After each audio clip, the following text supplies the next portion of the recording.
Going direct isn't working. The price of the chicken most certainly does not come before the egg. Rethinking Money: How New Currencies Turn Scarcity into Prosperity. By Grub Street in Exile. The Going Direct Paradigm Mind Map. Abstract.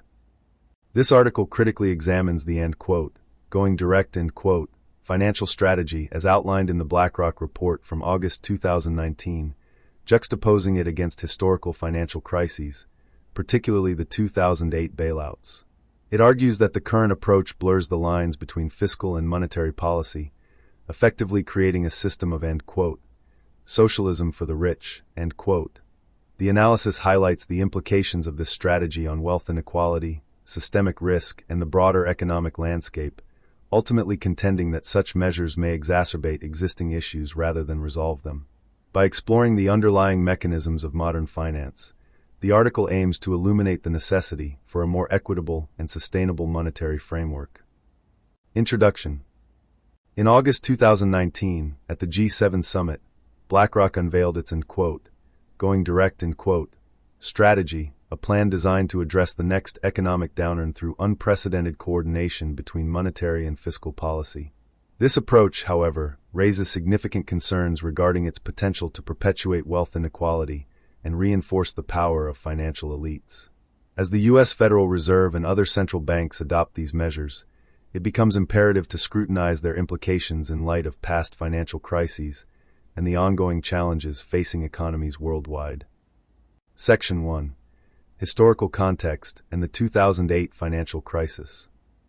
The 2008 financial crisis was marked by a series of bailouts that prioritized the interests of large financial institutions over the needs of ordinary citizens. The Federal Reserve's response, characterized by quantitative easing and emergency lending, set a precedent for government intervention in the economy. However, these measures did not address the root causes of the crisis, such as excessive risk-taking and a lack of accountability among financial actors. Instead, they reinforced a system that benefits the wealthy while leaving the most vulnerable populations to bear the brunt of economic instability. Section 2. The going direct strategy explained. The going direct strategy advocates for a more direct intervention by central banks in the economy, including the purchase of corporate bonds and potentially equities. This approach blurs the boundaries between fiscal and monetary policy, raising concerns about the implications for central bank independence and the potential for inflationary pressures. By injecting liquidity directly into the financial markets, the strategy risks exacerbating wealth inequality, as the benefits of such measures are likely to accrue primarily to those already holding significant assets. Section 3. Wealth inequality and economic disparities. As the financial sector continues to expand its influence, the concentration of wealth among a small elite has reached unprecedented levels. The going direct strategy, by further entrenching the financial sector's power, threatens to widen the gap between the rich and the poor. This section explores the socio-economic consequences of this widening inequality, including the erosion of social mobility and the destabilization of democratic institutions. Section 4. The risks of blurred policy boundaries. The integration of fiscal and monetary policy raises critical questions about accountability and governance. Without clear delineations between the roles of central banks and governments, there is a risk of politicizing monetary policy, undermining the credibility of financial institutions. This section discusses the potential ramifications of such a shift, including the dangers of uncontrolled fiscal spending and the erosion of public trust in economic governance. Section 5. Lessons from the past and alternative approaches. Drawing on historical examples, this section emphasizes the importance of learning from past mistakes in financial policy. It advocates for alternative approaches that prioritize equitable wealth distribution and sustainable economic practices. By exploring community currencies, local banking initiatives, and other innovative monetary systems, the article presents viable solutions that could mitigate the systemic risks associated with the current financial paradigm. Conclusion. The going direct strategy represents a significant shift in economic policy, yet it risks compounding the errors of previous bailouts by further entrenching the interests of the wealthy. As policymakers navigate the complexities of modern finance, it is crucial to prioritize transparency, accountability, and equity in order to foster a more resilient and inclusive economic system. Only through a fundamental reevaluation of our monetary practices can we hope to address the pressing challenges of inequality and instability that define our current economic landscape. Macro and market perspectives. Dealing with the next downturn. BlackRock authored the bailout plan before there was a crisis. Now it's been hired by 3 central banks to implement the plan. The price of the chicken most certainly does not come before the egg. Introduction. In our current economic landscape, the notion of scarcity often dominates discussions about resources and wealth. However, this perspective can obscure a more fundamental issue: the misallocation and mispricing of credit. The statement in quote, "The price of the chicken most certainly does not come before the egg," end quote, serves as a metaphor for the flawed reasoning that underpins many economic arguments today. This article explores the implications of this metaphor, emphasizing that our economic challenges stem not from a lack of resources, but from the systemic issues within our financial systems. The misallocation of credit. Scarcity versus mispricing. We often hear about resource scarcity as a primary driver of economic problems. Yet, the real issue lies in how credit is allocated and priced. Mispricing of credit leads to inefficiencies that ripple through the economy, affecting everything from housing to food production. For instance, if banks prioritize lending to speculative ventures rather than productive investments, we end up with a system that favors the wealthy and exacerbates inequality. A personal anecdote. Consider a recent experience at a supermarket. As I picked ripe tomatoes from the shelves, I encountered a malfunctioning scale that issued a stern warning. End quote. "Please replace the item. We have run out of kilograms." End quote. This incident illustrates how arbitrary measures can disrupt our daily routines and highlight the absurdities of our economic systems. If grams can run out, why do we accept that certain forms of value can be scarce while others are artificially inflated? The nature of money. Complexity and truth.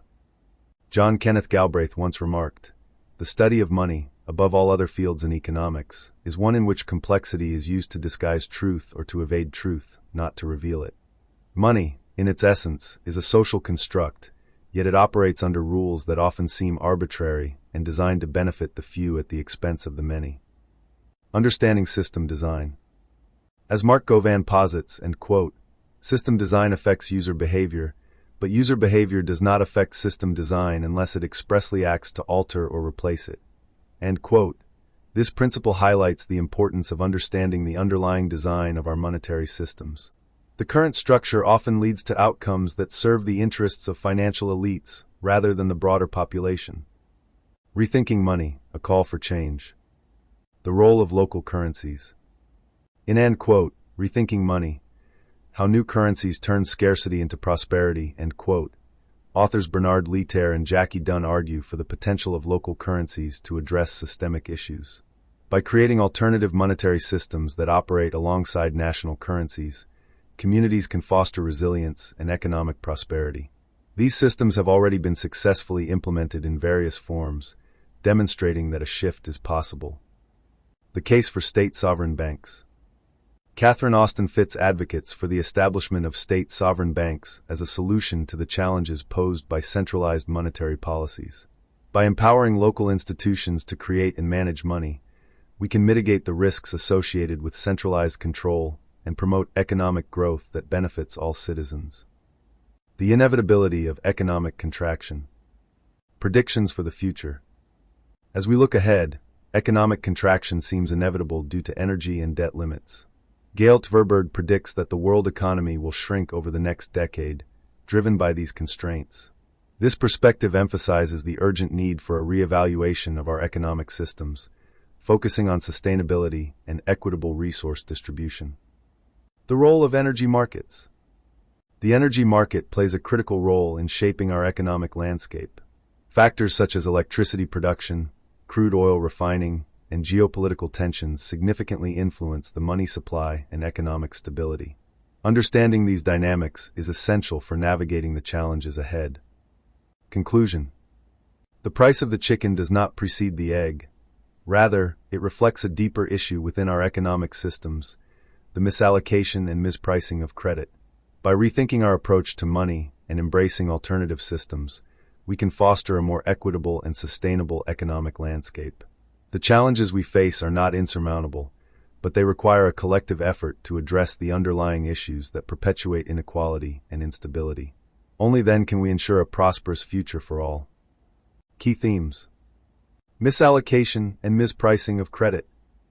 The text argues that the issues within the economy stem more from the misallocation of credit rather than a lack of resources. This is illustrated through metaphors involving chickens and eggs, emphasizing the need to reassess how we value and allocate financial resources. Experiences in supermarkets. Personal anecdotes about shopping for tomatoes serve as a metaphor for broader economic frustrations, highlighting absurdities in the pricing and measurement systems that govern our daily lives. Critique of economic systems. Various quotes from economists like John Kenneth Galbraith and Mark Govan emphasize the complexities of money creation and the flaws in the current financial system. The text suggests that the existing monetary framework often benefits elites at the expense of the general populace. State sovereign banking.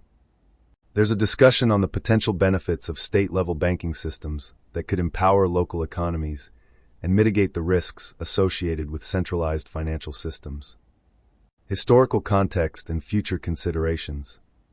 References to historical economic crises illustrate the cyclical nature of financial instability. The text advocates for a re-evaluation of monetary systems to promote sustainability and equity. Philosophical reflections on money. The writing touches on the philosophical implications of money, suggesting that its role in society is often misunderstood and manipulated for the benefit of a few. Summary of key quotes. John Kenneth Galbraith critiques the complexity used in monetary discussions to obscure truth. Mark Govan argues that the design of the financial system causes inequity, not individual behavior. Bernard Lietaer advocates for complementary currencies and a diversified monetary system to address systemic instability. Conclusion. The text ultimately calls for a profound transformation in how we understand and utilize money, advocating for systems that prioritize community resilience and equitable resource distribution. It highlights the interconnectedness of economic practices, societal values, and the need for innovative solutions to address contemporary challenges. The price of the chicken most certainly does not come before the egg. We have a misallocation and mispricing of credit problem, not a resource problem. The price of the chicken most certainly does not come before the egg. I am sorry we have run out of kilograms. One amendment under financialized capitalism. The shelves were full at my supermarket, and I picked some ripe tomatoes off the shelves, placed them in a brown paper bag, and put them on one of those scales with the picture you press, and it prints out a ticket of the price which you scan at the checkout. I was somewhat alarmed when the machine gave a stern warning. Please replace the item, we have run out of kilograms. Who hasn't experienced the following? Just the other day it happened to me.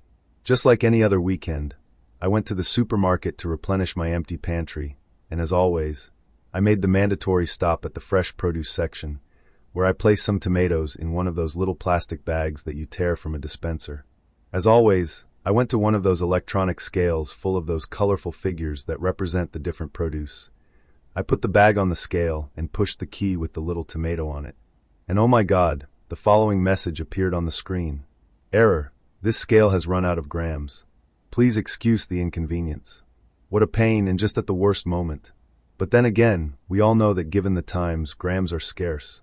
However, and after inquiring, I was relieved as I learnt that had I weighed my tomatoes on that scale, I would have had to leave almost a whole tomato as compensation for the use of the grams. But then again, if grams are scarce, it is only natural that we pay for them, right? What? You say that nothing like this has ever happened to you. I don't believe you. You say it's absurd? Come on now, it happens every day. Think for just a moment, maybe not in the supermarket, and of course not weighing tomatoes, but what if we substitute terms? What if instead, it was somewhere else that you go to weigh other things like your house, your work, and other general belongings? If the truth were told, we accept as normal, not to say logical, that some types of grams can run out, preventing us from continuing with our daily routines. We accept that certain types of grams can only be used with an arbitrary cost, charging our futures with an artificial liability. And what is more, we admit as much without even detecting the slightest contradiction with how we use all other units of measure. So perhaps we should step back, quietly contemplate the situation, and ask ourselves, when did we accept that certain grams are subject to different rules? Why do different rules exist? Who dictates them? And what is most important, do these rules really benefit us? In any event, is this the best way to use these grams? The study of money, above all other fields in economics, is one in which complexity is used to disguise truth, or to evade truth, not to reveal it. The process by which banks create money is so simple that the mind is repelled. John Kenneth Galbraith Money, Whence It Came, Where It Went, 1975, p. 29, p. 15. The goal of the following 5 lessons is to provide exact technical knowledge that most anyone can understand about the true nature of our current financial system, and thus provide the individual with a truly authoritative understanding of any currency/money system. With this knowledge, it will be possible for most to confidently define, independently of political, religious, or ethnic concerns, what exactly constitutes a and quote, stable currency system and quote, what is not and why. To achieve this, we first demystify the current state of the art by clearly separating in our minds the consequences of the present system's design alone from those due to human behavior. In this regard, we take note of the following axiom. System design affects user behavior, but user behavior does not affect system design unless it expressly acts to alter or replace it. Thus, and just as in the game of musical chairs, the design of the game itself can be the cause of the inequity rather than the nature of the players, so too the design of our currency system can be the cause of similar undesired outcomes independently of the behavior of individual players. In this light, trying to manipulate the behavior of players to resolve a system design problem is as absurd as expecting that in musical chairs, the missing chair will magically appear on the basis of the way players dance about while the music is still playing. This is where the political class is entirely irrelevant, as none of the proposals within the left/right spectrum are willing to address the system design issue. The political class, without exception, confuses reform of the implementation of the design with reform of the design itself. Mark Govan, copyright May 19, 2011, all rights reserved. Rethinking Money: How New Currencies Turn Scarcity into Prosperity. As the United States struggles and the economies of Europe stagger, we fail to see a way out of this agonizing cycle of repeated financial meltdowns. In fact, there are thousands of ways to solve not only our recurring fiscal crises, but our ongoing social and ecological debacles as well. Solutions are already in place where terrible problems once existed. The changes came about not through increased conventional taxation, enlightened self-interest, or government programs, but by people simply rethinking the concept of money. With this restructuring, everything changes. In this visionary book, Bernard Lietaer and Jackie Dunn explore the origins of our current monetary system, built on bank debt and scarcity, revealing the surprising and sometimes shocking ways its unconscious limitations give rise to so many serious problems. But there is hope. The authors present stories of ordinary people and their communities using new money, working in cooperation with national currencies to strengthen local economies, create work, beautify cities, and provide education, and so much more is possible. These real-world examples are just the tip of the iceberg. Over 4,000 cooperative currencies are already in existence. The book provides remedies for challenges faced by governments, businesses, nonprofits, local communities, and even banks. It demystifies a complex and critically important topic and will strike a deep chord with readers eager to find innovative, meaningful solutions that will do far more than restore prosperity.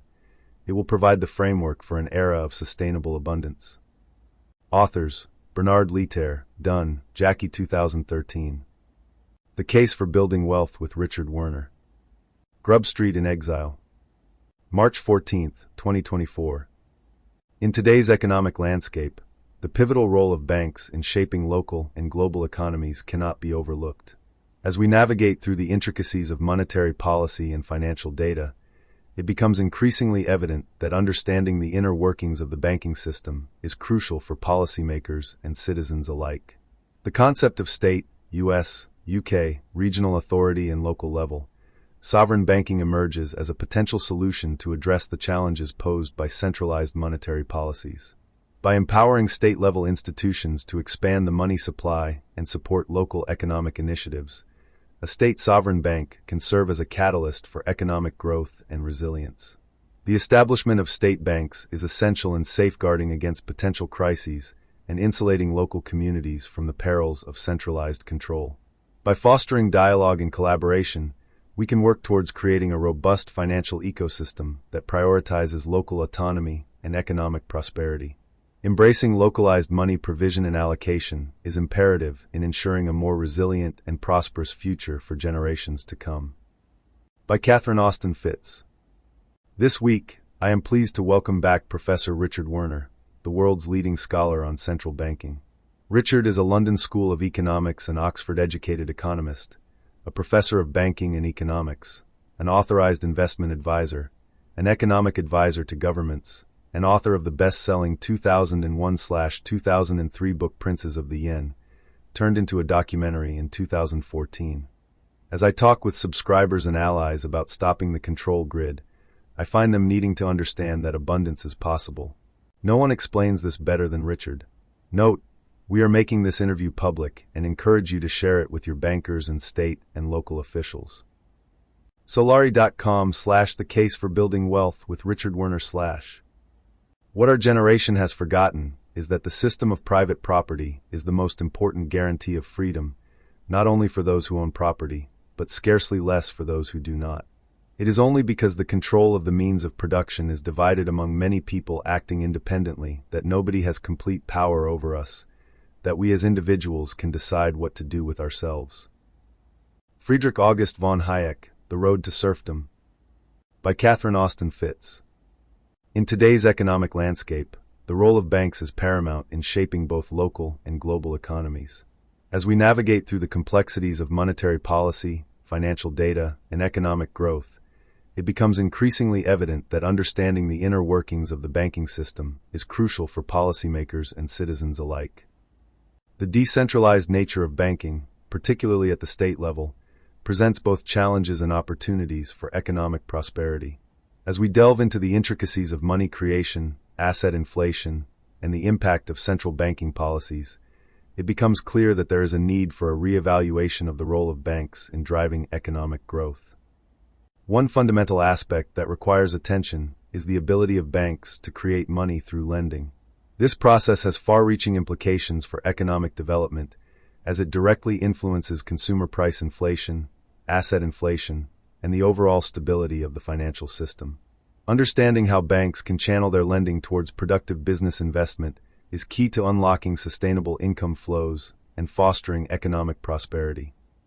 In light of these considerations, the concept of a state sovereign bank emerges as a potential solution to address the challenges posed by centralized monetary policies. By empowering state-level institutions to expand the money supply and support local economic initiatives, a state sovereign bank can serve as a catalyst for economic growth and resilience. The historical examples of local currencies and state-level banking institutions, such as the Bank of North Dakota, offer valuable insights into the potential benefits of decentralized financial systems. These examples demonstrate that with the right framework and support, state-level banks can play a pivotal role in safeguarding financial liquidity and promoting economic stability. As we look towards the future, it is imperative for policymakers to recognize the importance of fostering a robust and resilient banking infrastructure at the state level. By embracing the concept of state sovereign banking, we can pave the way for a more inclusive and dynamic economic ecosystem that empowers local communities and drives sustainable growth. In conclusion, the role of banks in shaping local and global economies cannot be overstated.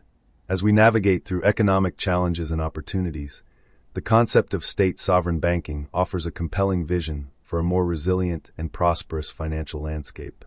By harnessing the potential of decentralized banking systems, we can chart a path towards economic empowerment and sustainable development at the state level.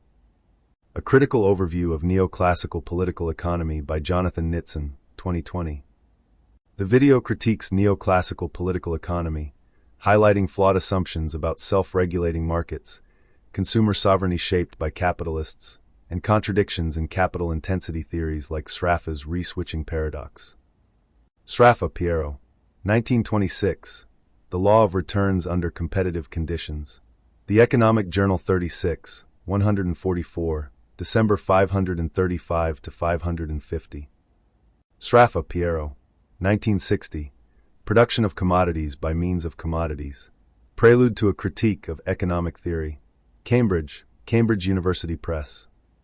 The video critiques neoclassical political economy, highlighting flawed assumptions about self-regulating markets, consumer sovereignty shaped by capitalists, and contradictions in capital intensity theories like Sraffa's re-switching paradox. Detailed summary for neoclassical political economy. Skating on Thin Ice by Monica. Midnight. This video introduces neoclassical political economy, its foundational principles, and critiques its assumptions, emphasizing the problematic nature of its dominant ideology in understanding capitalism. Introduction of the speaker and the topic of neoclassical political economy. Discussion of the problematic foundations of neoclassical political economy, suggesting that its principles may be fundamentally flawed. Explanation of the neoclassical model's assumption of a self-regulating economy, independent of societal influences. Description of economic agents in the neoclassical model, focusing on their motivations and initial endowments. Introduction to the production function and how initial endowments contribute to the final output of the economy. 552. This section discusses the complexities of measuring utility in neoclassical political economy, emphasizing the inversion of traditional understanding, where actions are used to estimate utility rather than the other way around. It also highlights the circular reasoning in defining utility, leading to theoretical explanations that lack practical application. Introduction of the radical suggestion that the utilities of both the masses and their rulers are equally important.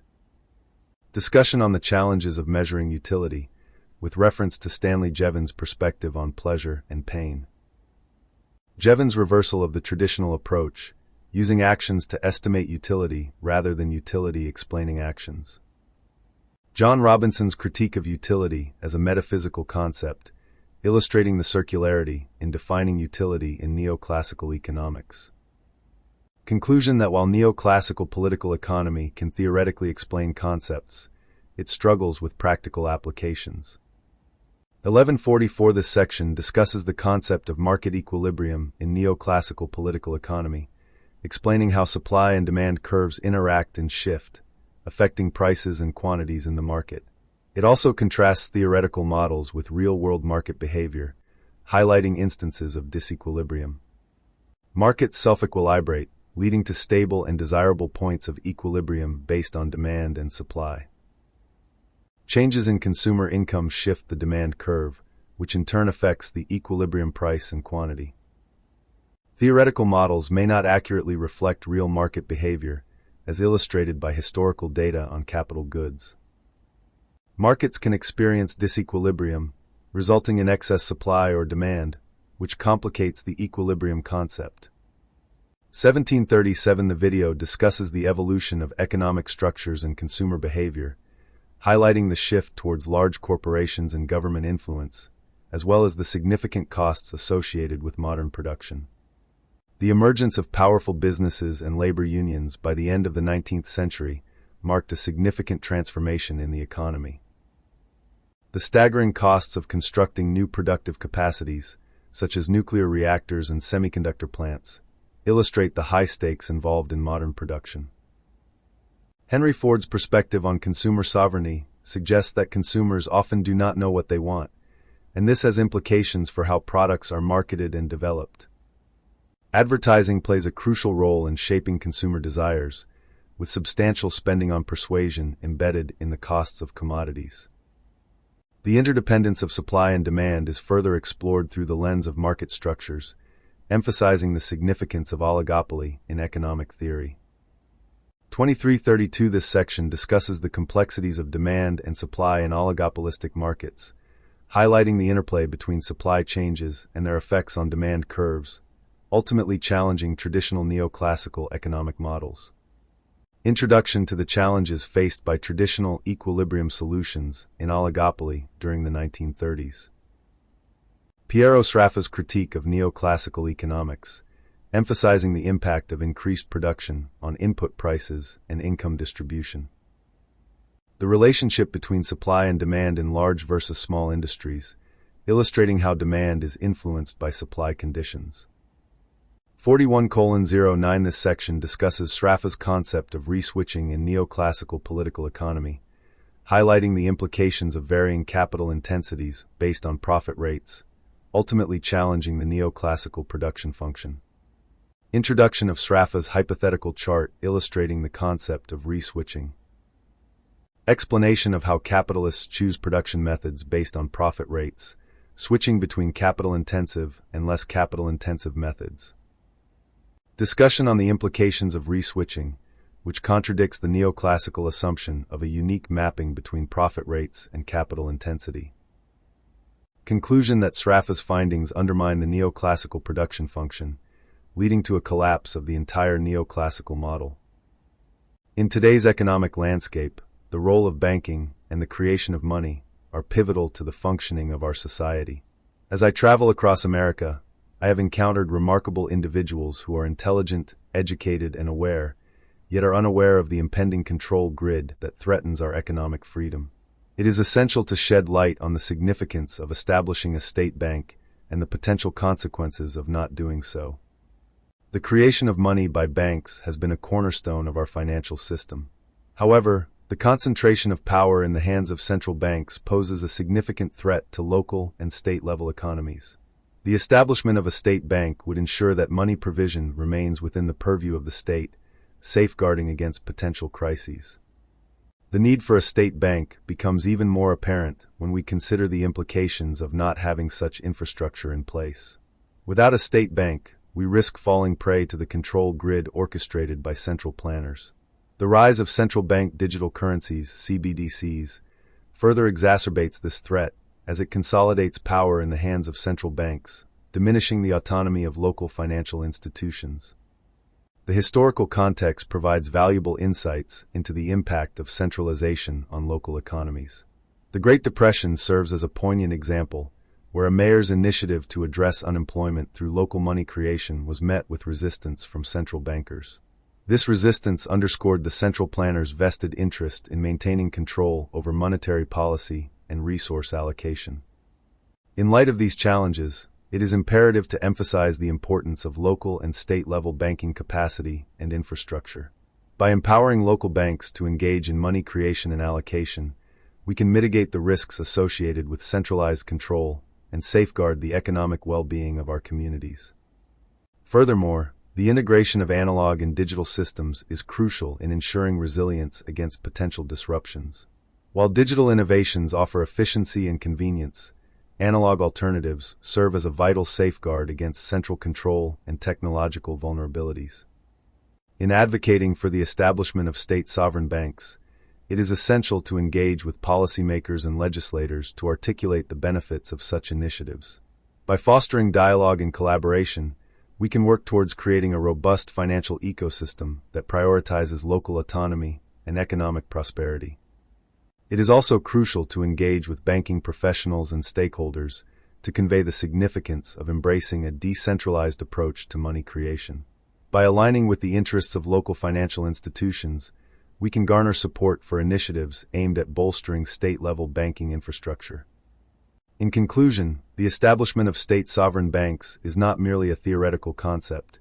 It is a practical necessity in safeguarding our economic freedom. By embracing localized money provision and allocation, we can insulate our communities from the perils of centralized control and ensure a more resilient and prosperous future for generations to come. Our finite world too. Subscribe. Economic contraction coming right up. What the next 10 years may bring. Gail Tverberg. May 27, 2025. I predict that the world economy will shrink in the next 10 years. I think that this is bound to happen because of energy and debt limits the world economy is hitting.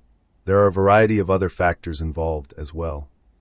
In this post, I will try to describe the physics-based limits that the economy is facing related to diminishing returns of many kinds. The problem we are facing has sometimes been called limits to growth, or overshoot and collapse. Such changes tend to lead to a loss of complexity. Such changes are part of the way economies evolve. I would also like to share some ideas on the changes that are likely to occur over the coming decade. Justin Frank. 3D. When I refer to per capita demand, I am largely referring to the fact that several non-Western nations, such as Russia and China, want to increase the living standards of their people significantly to match the living standards of Western nations, such as the US and France. Higher living standards equate to higher energy use per capita. There is not enough new energy supply growth to actually meet this desire, so this drives conflicts of various stripes between Western and non-Western nations. We would apparently need to discover multiple Gawar-sized oil fields in order to make living standard parity possible, and that is obviously not in the cards. Simon Michaud's work on this is an excellent read. His end quote, "Oil from a critical raw material perspective," end quote, is something I highly recommend for anyone interested in these topics. tupa.gtk.fi/reporty/ar. See the chart on page 5, for instance. The price of a barrel of oil is driven by a number of supply and demand factors, but my comment was focused more on the bigger picture, not the spot price of oil day to day. As for the idea that the energy pie is still growing, I'd refer you to the work of Doomberg here on Substack. Grub Street in Exile. Oil from a critical raw material perspective, end quote, is something I highly recommend for anyone interested in these topics. tupa.gtk.fi/reporty/ar. Peak oil literacy. See page 231-497. Why would you say Saudi and Iraq are not designated peak oil literate? Could you cite empirical sources that show ROI on oil has fallen to a societal threatening level? I have looked, and there are none I can find. Tim Morgan's seeds falsified? Peak oil falsified. The peak oil theory refuses to die. It is contradicted by the evidence. Grub Street in Exile. December 28, 2024. Based on the provided content, I'll summarize the key arguments challenging the ROI, energy return on investment, decline narrative. Empirical evidence versus theoretical claims. The Brandt paper, 2015, shows an average ROI of 33:1, 33 barrels out for 1 barrel invested. 1. This contrasts with Tim Morgan's seeds model claiming ROI has declined to 9:1, which is challenged as lacking empirical support. 2. The empirical data from giant fields like Gawar shows ROI between 35-40:1, significantly higher than claimed declining rates. 3. Technological improvements. Modern deep-water rigs show competitive ROI rates, e.g. Girasol in Angola, Hibernian in Canada. 4. Edelman's research shows that technological advances have consistently improved recovery rates and efficiency. 5. The Kern River Field case study demonstrated how technology improved recovery from 54 million to 970 million barrels between 1942 to 1986. 6. Price control versus scarcity. Blair and Edelman's work shows oil prices are more influenced by cartel behavior than actual scarcity. 7. The Texas Railroad Commission's historical role in price support demonstrates institutional price control. 8. Bickler and Nitson's research indicates oil pricing reflects differential profits rather than actual resource scarcity. 9. Petrodollar connection. The pegging of oil to the dollar created artificial price support mechanisms. 10. Saudi Arabia's role as swing producer was more about currency management than resource scarcity. 11. The end quote, plateau oil end quote, concept relates more to monetary policy than actual resource limitations. 12. Key counter-evidence to peak oil. U.S. production reached 9.24 million barrels per day in recent years, highest since 1972-13. Domestic crude reserves increased to 33.4 billion barrels, highest since 1976-14. Natural gas reserves rose from 1.3 trillion to 2.3 trillion cubic feet between 2000 to 2013-15. The analysis suggests that ROI decline narratives may be oversimplified and that hydrocarbon abundance, combined with monetary and political factors, plays a more significant role in energy economics than pure resource depletion theories suggest. Gail Tverberg. 5. ROI doesn't need to fall to societal threatening levels. It is only a small part of the whole picture. It takes more and more oil to extract all kinds of other minerals. Population is growing, so we need more roads and things. And ROI does not count how quickly a resource pays back. Even with high ROI, an energy resource with slow payback can collapse the debt structure. ROI is a side street in the whole story. It, unfortunately, doesn't tell us much. Grub Street in exile. Grub Street in exile. Good morning, Gail. The debt structure is indeed the problem, and that is actually very good news. Money is a creature of human laws, and for most of human history the answer to the usury endgame was debt jubilee. ROI does not count how quickly a resource pays back. This is a classic time cost of money argument. With the use of many capital infrastructures, the value in use is an opportunity cost, not a time cost. These distinctions are very important in redesigning a monetary system fit for purpose, by known historical standards, let alone the sort of system possible with 21st century technology. Helmuth Kreutz did a great job on these questions in his book The Money Syndrome. Henry Carey wrote in the late 19th century criticizing free traders, promoting what is known as the American system in opposition to it. Piero Safra proved the Chicago school wrong about competition and monopolies based upon the false mathematics of equilibria, known as the Cambridge Controversy. Edmund Burke, in his speech against the East India Company Charter, pointed out that the name charter for a coercive monopoly was a misnomer. At its heart, this is a problem of accounting. The accounting system needs to be changed.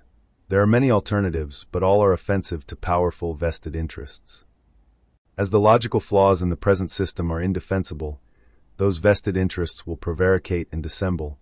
This is their only strategy, as the coming debate, as in previous episodes of the very same problem, ends in new arrangements with debt restructuring, etc.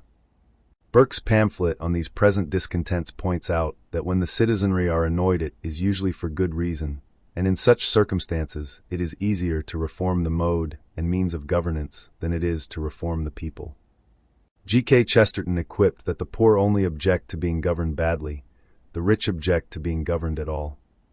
Artificial scarcity of the monetary unit is a choice of those who issue debt/credit instruments. This is a destructive choice which leads to the impoverishment of economies to the gain of the issuers. This is an abuse of a public commons delegated to public/private partnerships. We have a misallocation and mispricing of credit problem, not a resource problem. The price of the chicken most certainly does not come before the egg. I am sorry we have run out of kilograms.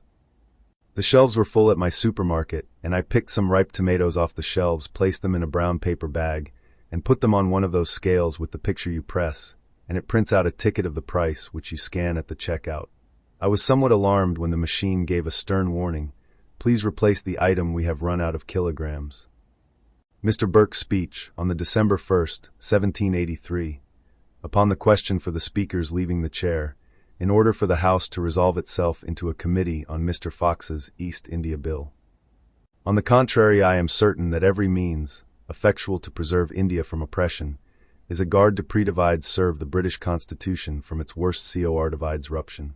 To shew this, I will consider the OB divides objections, which I think are four. First, that the bill is an attack on the chartered rights of men. 2. Delay, that it increases the influence of the Crown. 3. Delay, that it does not increase but diminishes the influence of the Crown in order to pro-divides mote the interests of certain ministers and their party. 4. Thly, that it deeply affects the national credit. As to the first of these objections, I must OB divides serve that the phrase of end quote, the chartered rights of men end quote, is full of affectation and very unusual in the discussion of privileges conferred by char-divides terms of the present description. But it is not divides fickle to discover what end that ambiguous mode of expression, so often reiterated, is meant to answer. The rights of men, that is to say, the natural rights of mankind, are indeed sacred things, and if any public measure is proved mischievously to affect them, the objection ought to be fatal to that. Description, page 6. Measure, even if no charter at all could be set up, divides against it. If these natural rights are further affirmed divides ed and declared by express covenants, if they are clearly defined and secured against chicane, against power and authority, by written instruments and positive engagements, they are in a still better condition. They partake not only of the sanctity of the object so secured, but of that solemn pub divides like faith itself, which secures an object of such importance. Indeed, this formal recognition by the sovereign power of an original right in the subject can never be subverted, but by rooting up the holding radical principles of government, and even of society itself. The charters, which we call by distinction great, are public instruments of this nature. I mean the charters of King John and King Henry III. The things secured by these instruments may, without any deceitful ambiguity, be very fitly called the chartered rights of men. These charters have made the very name of a charter dear to the heart of every Englishman. But, sir, there may be, and there are charters, not only different in nature, but formed on principles the very reverse of those of the Great Charter. Of this kind is the Charter of the East India Company. Magna Carta is a charter to restrain power and to destroy monopoly. The East India Charter is a charter to establish monopoly and to create power. Political power and commercial monodivides poly are not the rights of men, and the rights to them derived from charters, it is fallacious and sophistical to call. End quote. The chartered rights of men, end quote. These chartered rights, to speak of such chardivides terms and of their effects in terms of the greatest. Description page 7.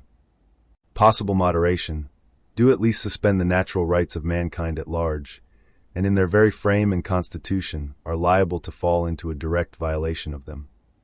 By these means, in the course of not more than 4 or 5 years, this once opulent and flourished divides NG country, which, by the accounts given in the Bengal consultations, yielded more than 3 crore of Sikka rupees, that is above 3 million sterdivides ling, annually is reduced, as far as I can discover, in a matter purposely involved in the utmost perdivides plexity, to less than 1,300,000 pounds, and that exacted by every mode of rigor that can be devised.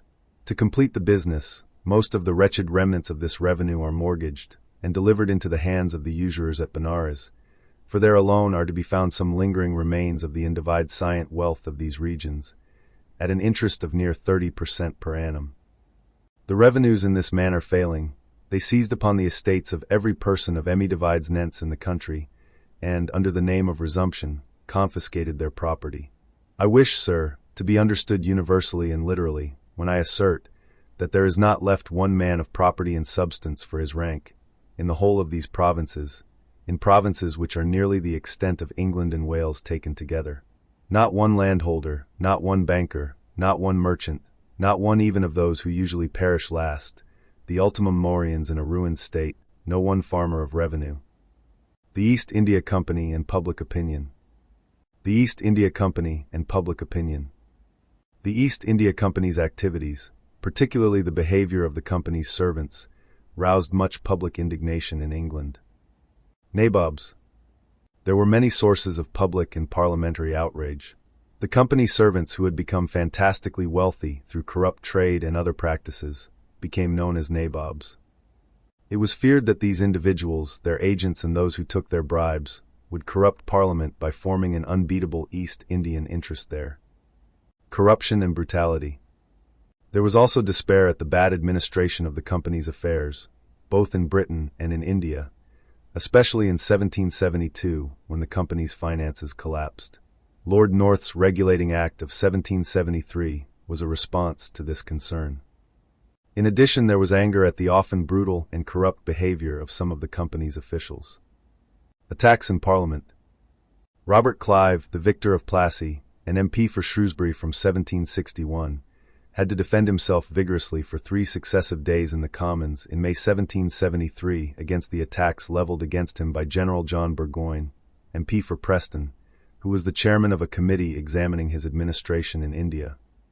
Edmund Burke, MP for Malton, became the most outspoken critic in Parliament against company abuse and immorality in India, and led a campaign to impeach the former Governor-General Warren Hastings, 1773-85, on grounds of misrule and corruption.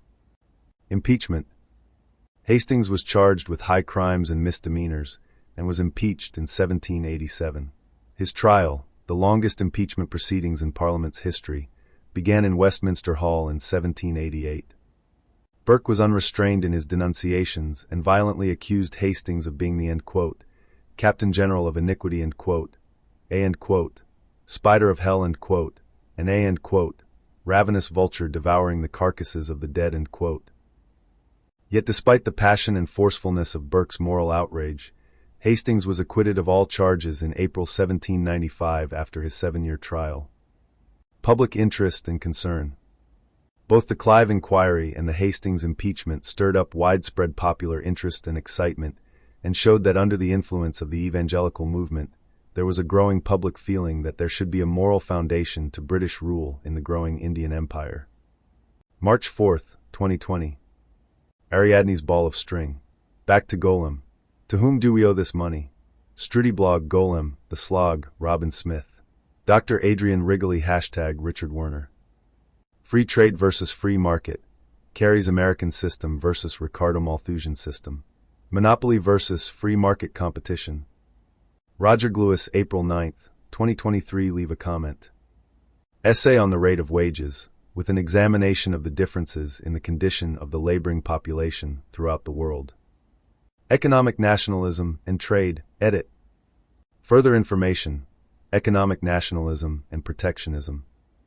A common theme in Carey's writing is the limits of international economic association and the necessary of national association. 40, and his best-known policy position was his defense of protective tariffs. He was described by an admirer as rigid, devoted, and uncompromising on the issue. 41, and as a Cato hammering on his one theme. 21, critics accused Carey of Anglophobia for his hostility to the system of free trade under the British Empire and British theories of political economy in general. 3. Consistent with the law of comparative advantage, Carey argued that global centralization implied an international division of labor by which each nation developed only those resources in which it possessed a natural advantage. This system placed despotic power in the hands of those controlling the world's mediums of exchange. The places where these middlemen congregated became the global marketplace. 40. This theory, he argued, was the basis for the British policy of imperialism and free trade, by which the empire intended to establish a monopoly on both manufacturing and shipping centered on London, while other nations were resigned to exporting raw materials. 40. Essay on the rate of wages, with an examination of the causes of the differences in the condition of the laboring population throughout the world. By Carey, Henry Charles, 1793 to 1879. For many years it has been in contemplation to make a canal or railroad from Havre to Paris, and thence to the Rhine, but it is not yet commenced, although offering greater advantages than almost any other route in Europe. With a capital like Paris and similarly situated, the people of the United States would, before this time, have made some half-dozen communications with the ocean, and most probably have reached the Rhine in 2 or 3 places. Already there are 2 communications between the ocean and the western waters completed, and several others are in progress, and likely to be completed sooner than that between the Rhine and the ocean, although the latter would afford facilities of intercourse to a population at least 20 times greater than can benefit by any one of the others. At AM 8 Turdam, capital may often be had at 2% per annum, but it is not wanted for such purposes, and the bankers find a market for it here at a much higher price than can be obtained at home. The same causes have prevented the construction, broads or canals in Spain, the consequence of which is that, end quote, all means of transport are dear, and in the neighborhood of Salamanca it has been known, after a succession of abundant harvests, that the wheat has actually been left to rot upon Ike ground, because it would not repay the cost of carriage, end quote, ed Rev. Vol. LV. for 48. The economic consequences of President Trump. Is the dollar being devalued by stealth? That old trilemma. The video explores the economic impacts of President Trump's policies, discussing dollar devaluation, historical monetary systems, and potential shifts to gold or Bitcoin-backed currencies, alongside global financial dynamics. Detailed summary for the economic consequences of President Trump by Monica. Midnight. The video discusses the economic implications of President Trump's policies, focusing on concepts like the currency trilemma and the historical context of monetary policy. Introduction to the economic consequences of President Trump's actions. Explanation of the economic trilemma and its significance in international monetary policy. Discussion on the current economic landscape and emerging voices in economic commentary. Key takeaways summarizing the complexities and challenges of managing international monetary agreements. 717. This section discusses the potential economic implications of resetting the US dollar's value, its historical dominance, and the challenges associated with transitioning to a gold-backed currency system. The process of resetting the dollar's value involves determining how many dollars would be backed by each unit of value. The historical context of the US dollar's dominance is rooted in its status as the primary reserve currency, influenced by its gold backing until 1971. Reverting to a gold-backed dollar could stabilize inflation, but may also impose limitations on monetary policy and lead to deflationary pressures. A significant devaluation of the petrodollar would require proportional tariff increases to maintain import price levels. Keynes' critique of the gold standard highlights the economic challenges and consequences of rigid monetary policies, relevant to current discussions on the dollar's future. 1430. The video discusses the economic strategies and consequences of unemployment and wage reductions, particularly in the context of export industries under President Trump's policies. The potential for a Great Depression in export markets is introduced, suggesting economic challenges ahead. It explains that wage reductions in sheltered industries are necessary for the export industries to lower their prices, indicating a complex relationship between wages and living costs. The video outlines a strategy of credit restriction to intentionally increase unemployment in sheltered industries to drive down wages, highlighting the controversial nature of this approach. It cautions about the political implications of admitting to deliberate unemployment as a strategy for economic adjustment, emphasizing the need for discretion in public communication. The discussion shifts to the banking system and influential figures like George Soros, indicating a broader context of monetary policy and its historical significance. 2151. The video discusses the historical context and impact of economic theories, particularly focusing on the role of Douglas and the evolution of banking in Britain. The death of Douglas and his lasting influence on economic thought. The conflict between financial powers and monarchy, leading to the establishment of the Bank of England. The significant involvement of Jewish communities in the development of modern banking and stock exchanges. The connection between political Zionism and the historical legacy of Oliver Cromwell's Commonwealth. Calvin's controversial views on poverty and obedience, reflecting the socio-economic dynamics of the time. 29:02. The video discusses significant economic policy changes in Britain post-1974, highlighting the abandonment of full employment commitments, the imposition of cash limits on public spending, and the introduction of a voluntary incomes policy amidst rising inflation and economic instability. The year 1975 marked a shift in economic policies, distinguishing the post-1974 period from earlier approaches. The commitment to full employment was abandoned in favor of controlling inflation, signaling a major policy shift. Cash limits were imposed on policy programs, restricting funding adjustments for inflation except for Social Security. Public spending growth was questioned, with a focus on potential cuts reflecting changing public sentiments. A voluntary incomes policy was introduced, acknowledging the need for a decrease in living standards due to rising costs. 36:17. This segment discusses the economic implications of government actions during the COVID-19 pandemic, emphasizing the risks of overreach by authorities and referencing historical economic crises. The COVID-19 pandemic is portrayed as a catalyst for extreme governmental power grabs, raising concerns about the long-term effects on society. The ruling elite's overextension during the pandemic is suggested to potentially lead to significant losses for those in power. Historical references are made to past economic crises, including the return to the gold standard and its implications for economic policy. Keynes's rejection of certain economic policies is mentioned, indicating a critical view on traditional economic approaches during crises. 43:38. The video discusses the complex economic and geopolitical consequences of President Trump's policies, emphasizing the interplay between financial systems, international conflicts, and media narratives. Explores the influence of neoliberalism, Zionism, and economic structures like the petrodollar, drawing parallels to historical empires. Highlights significant recent events that were underreported by the media, suggesting a deliberate masking of information by governments. Discusses the geopolitical tensions involving London, Russia, and Syria, and how these events reflect on Trump's presidency. Mentions economic jargon and concepts related to financial policies affecting first-time buyers and macroeconomic stability. References historical struggles over banking systems in the U.S., linking past financial conflicts to current economic issues. 50:47 This video discusses various economic aspects related to the UK and its historical financial decisions, referencing key events and figures that have shaped its economy. Introduction to the economic context of the UK, mentioning influential parties and political figures.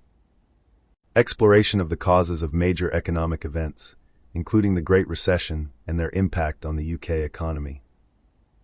Discussion on the Bank of England's historical acts and their significance in shaping monetary policy. Overview of the archival resources available for understanding the history of the Bank of England and its economic policies. Is the dollar being devalued by stealth? That old trilemma. The video delves into the nuanced economic impacts of currency devaluation, exploring complex political, financial, and societal systems, while critiquing modern monetary policies and their paradoxical outcomes. Detailed summary for Is the Dollar Being Devalued by Stealth? That Old Trilemma by Monica. 001 The video discusses the potential stealth devaluation of the dollar and its implications in the context of political and economic dynamics, particularly under President Trump's administration. The video opens with a question about whether the dollar is being devalued without obvious signs. Key political figures are mentioned, indicating a shift in economic ties and leadership roles that may influence the dollar's value. The discussion touches on significant political issues such as Brexit and austerity, which are relevant to the economic landscape. The strategy of political campaigning is analyzed, emphasizing the importance of connecting policies to party narratives. 326 The discussion revolves around the complexities of understanding paper currency and its implications for trade, highlighting the need for clarity in economic discussions. The learning process surrounding economics is intricate and often neglected. The inquiry aims to clarify the nature and necessity of paper currency for the audience. A specific quantity of money is essential for facilitating trade effectively. The centralization of the credit system grants significant power to a select group of money lenders. Understanding the proportionate quantity of money necessary for trade is crucial for economic stability. 657 The video discusses the complexities of monetary systems, emphasizing the variability of currency and its implications for economic analysis and control mechanisms within society. Introduction to the concept of state banks and their bureaucratic nature. Exploration of historical discussions on value, fluctuating prices, and the inadequacies of using a variable currency as a measure. Analysis of the monetary and financial system as a socio-political tool for economic control and its role in tax collection and public goods provision. The importance of understanding financial institutions as command and control systems that influence societal dynamics beyond pure economic considerations. 1027 The discussion revolves around the principles of taxation and the complexity of economic policies, emphasizing the importance of understanding both economic and political factors in sustaining national success. Introduction to the principles of tax policy, highlighting the need for sound taxation based on economic understanding. The significance of political principles in taxation, suggesting that effective policy requires a comprehensive grasp of these concepts. A critique of a previous argument, indicating dissatisfaction with the lack of empirical evidence and the quality of discourse in economic discussions. Questioning the effectiveness of import tariffs in relation to currency devaluation, pointing out the complexities in economic policy discussions. 1355 The video discusses the complexities of addressing intricate problems and the ideological barriers that hinder effective solutions. It emphasizes the necessity of understanding context and adapting leadership styles to navigate these challenges. Introduction to the nature of complex problems, highlighting their nonlinear interactions and potential for significant consequences.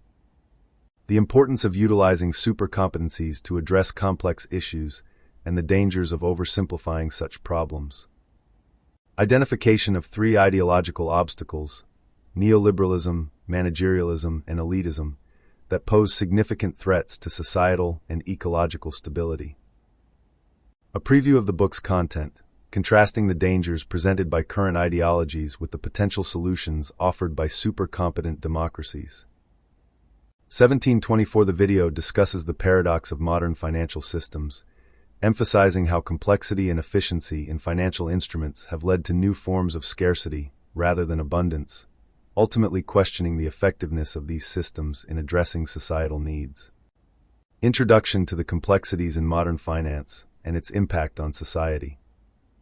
The irony of creating systems for efficiency that render them ineffective. Exploration of how financial innovations have contributed to scarcity instead of abundance.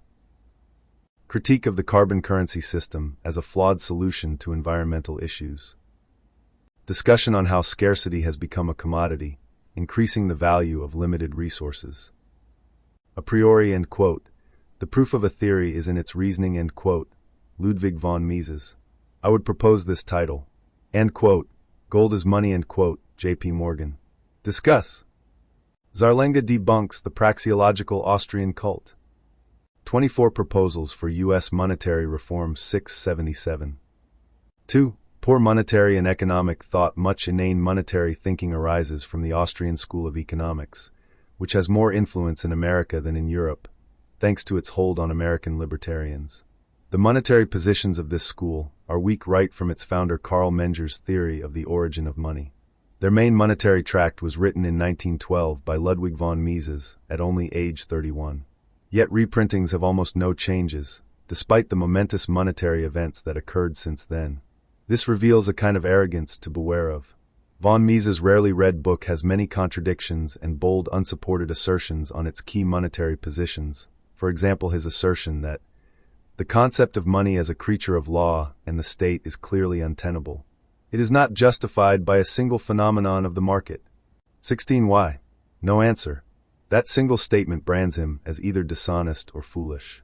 It is clear from history that money is a creature of the law and the state. We have documented case histories that prove him wrong in many of our chapters. The Austrian school, a leap backward. The method of von Mises and the Austrians is either a form of shouting as in the above example, or it is theoretical, a priori reasoning. This use of deduction rather than observation, and their tendency to ignore the scientific method, caused the Austrian school to be labeled a leap backwards in economic thought by Edward C. Harwood, founder of the American Institute for Economic Research, AIER, in Great Barrington, Massachusetts. Dr. von Mises denies not once but several times that his theories can ever be disproved by facts. This point of view represents a leap backward to Platonic idealism, or one of its offspring in various disguises. 17. The ongoing work of the AIER should not discard Harwood's acute observations on this matter. It should be mentioned that among the Austrian economists, the author truly admires Professor Murray Rothbard's clear and unequivocal condemnation of fractional reserve banking as a Ponzi scheme. Von Mises criticized it less forcefully, but most Austrians support it in the name of free markets. Rothbard understood that free markets stop where fraud and privilege begin. We don't mean to only single out the Austrians. Similar charges apply to other schools as well. As a science, economics is very ill. The author served as a trustee and executive committee member of the American Institute for Economic Research, IER, in 1976, in a successful effort to help the institute resolve its problems with the Securities and Exchange Commission. References Chapter 24. 10. Ludwig von Mises, Human Action, Yale University Press, 1949, pages 560-80. 16. Ludwig von Mises, Theory of Money and Credit, Cape Town, J. Cape, 1934, page 69. Asterisk von Mises, Ludwig, Theory of Money and Credit, 1912, Cape Town, J. Cape, 1934. Star, Human Action, Yale University Press, 1949. Money, Method and the Market Process. Norwell, Praxeology, 1990. Index reference to von Mises. Theory of Money and Credit, the von Mises, 4. Von Mises, Ludwig, 4, 568, 670, 676-77, wrongfully attacks Franklin, 4. Paper Money, 372, Usury, 189. The Bastiat-Proudhon Debate. On Interest, 1849-1850.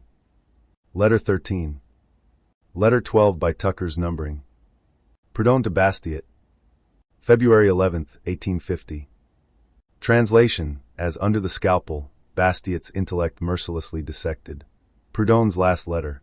An exhaustive summary of the whole discussion. Long expose of Bastiat's blunders, followed by a left-handed eulogy as a clincher in conclusion. Brilliant ending of a famous controversy. The defender of capital laid in his grave by the champion of labor. Interest and Principle. Letter 12. Proudhon to Bastiat. Translated for the Irish World by Benj. R. Tucker. By Benjamin R. Tucker, in the Irish World and American Industrial Liberator, October 11, 1879. Intellectual Mechanics. These faculties taken together constitute reason.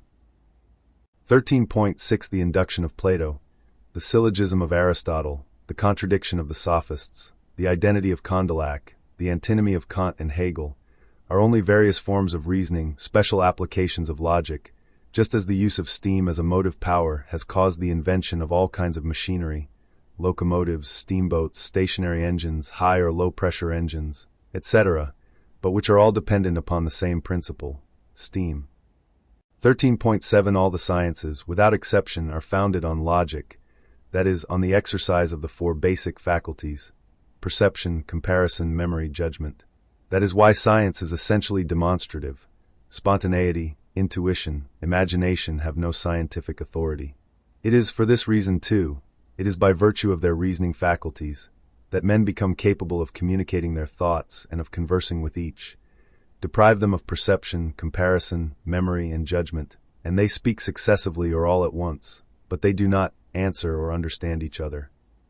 13.8 Now, to apply these laws of the human mind, our common criterion.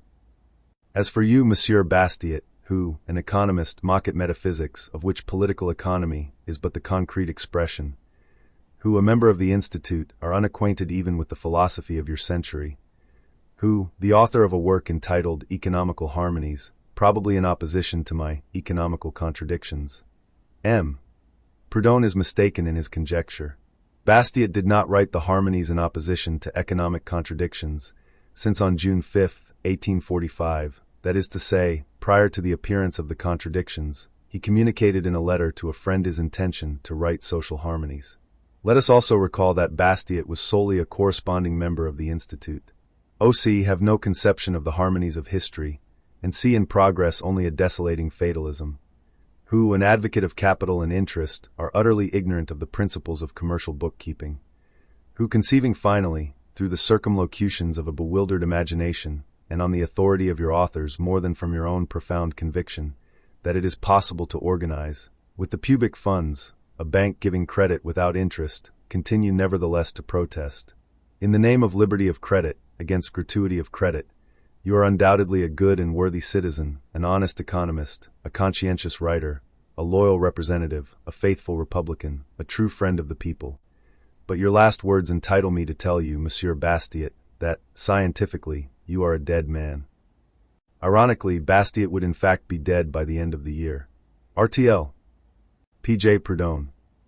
Bernard Lietaire's fable of the 11th round addresses this question. I have wondered why Steve Keen and others seem so keen to pooh-pooh this as a naive urban myth. Usury is the price of money. It is the metric of economists, the high priests of economics woo.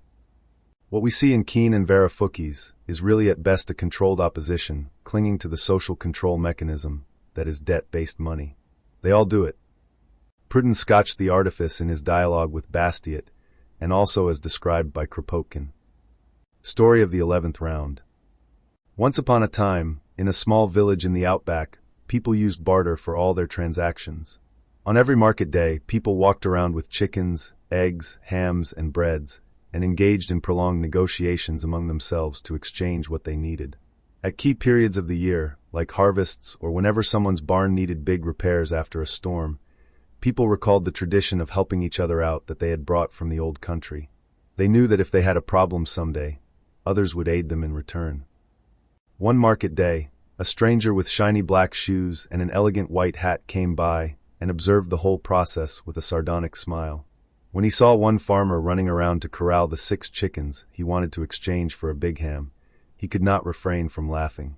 End quote. Poor people, end quote, he said, end quote, so primitive, end quote. The farmer's wife overheard him and challenged the stranger, end quote. Do you think you can do a better job handling chickens? End quote, end quote. Chickens, no, end quote, responded the stranger, end quote. But there is a much better way to eliminate all that hassle.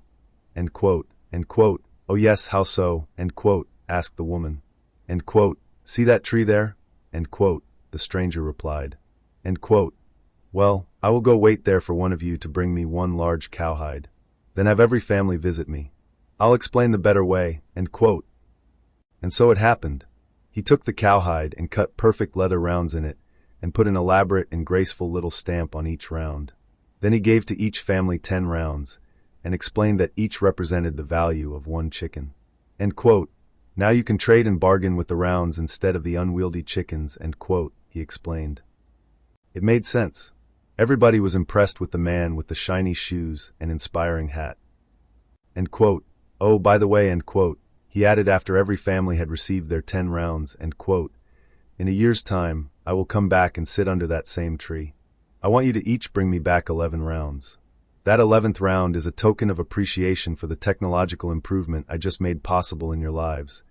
End quote. End quote. But where will the 11th round come from? End quote. Asked the farmer with the 6 chickens. End quote.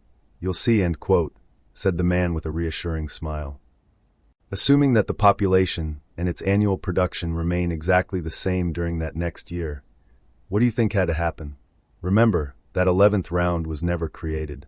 Therefore, bottom line, one of each 11 families will have to lose all its rounds, even if everybody managed their affairs well, in order to provide the 11th round to 10 others. So when a storm threatened the crop of one of the families, people became less generous with their time to help bring it in before disaster struck. While it was much more convenient to exchange the rounds instead of the chickens on market days, the new game also had the unintended side effect of actively discouraging the spontaneous cooperation that was traditional in the village. Instead, the new money game was generating a systemic undertow of competition among all the participants. This parable begins to show how competition, insecurity, and greed are woven into our economy because of interest. They can never be eliminated as long as the necessities of life are denominated in interest money. But let us continue the story now to show how interest also creates an endless pressure for perpetual economic growth. There are 3 primary ways Liter's story could end: default, growth in the money supply, or redistribution of wealth. One of each 11 families could go bankrupt and surrender their farms to the man in the hat, the banker, or he could procure another cowhide and make more currency, or the villagers could tar and feather the banker and refuse to repay the rounds. The same choices face any economy based on usury.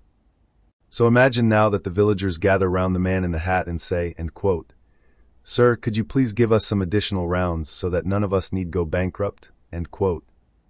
The man says, end quote, I will, but only to those who can assure me they will pay me back. Since each round is worth 1 chicken, I'll lend new rounds to people who have more chickens than the number of rounds they already owe me. That way, if they don't pay back the rounds, I can seize their chickens instead.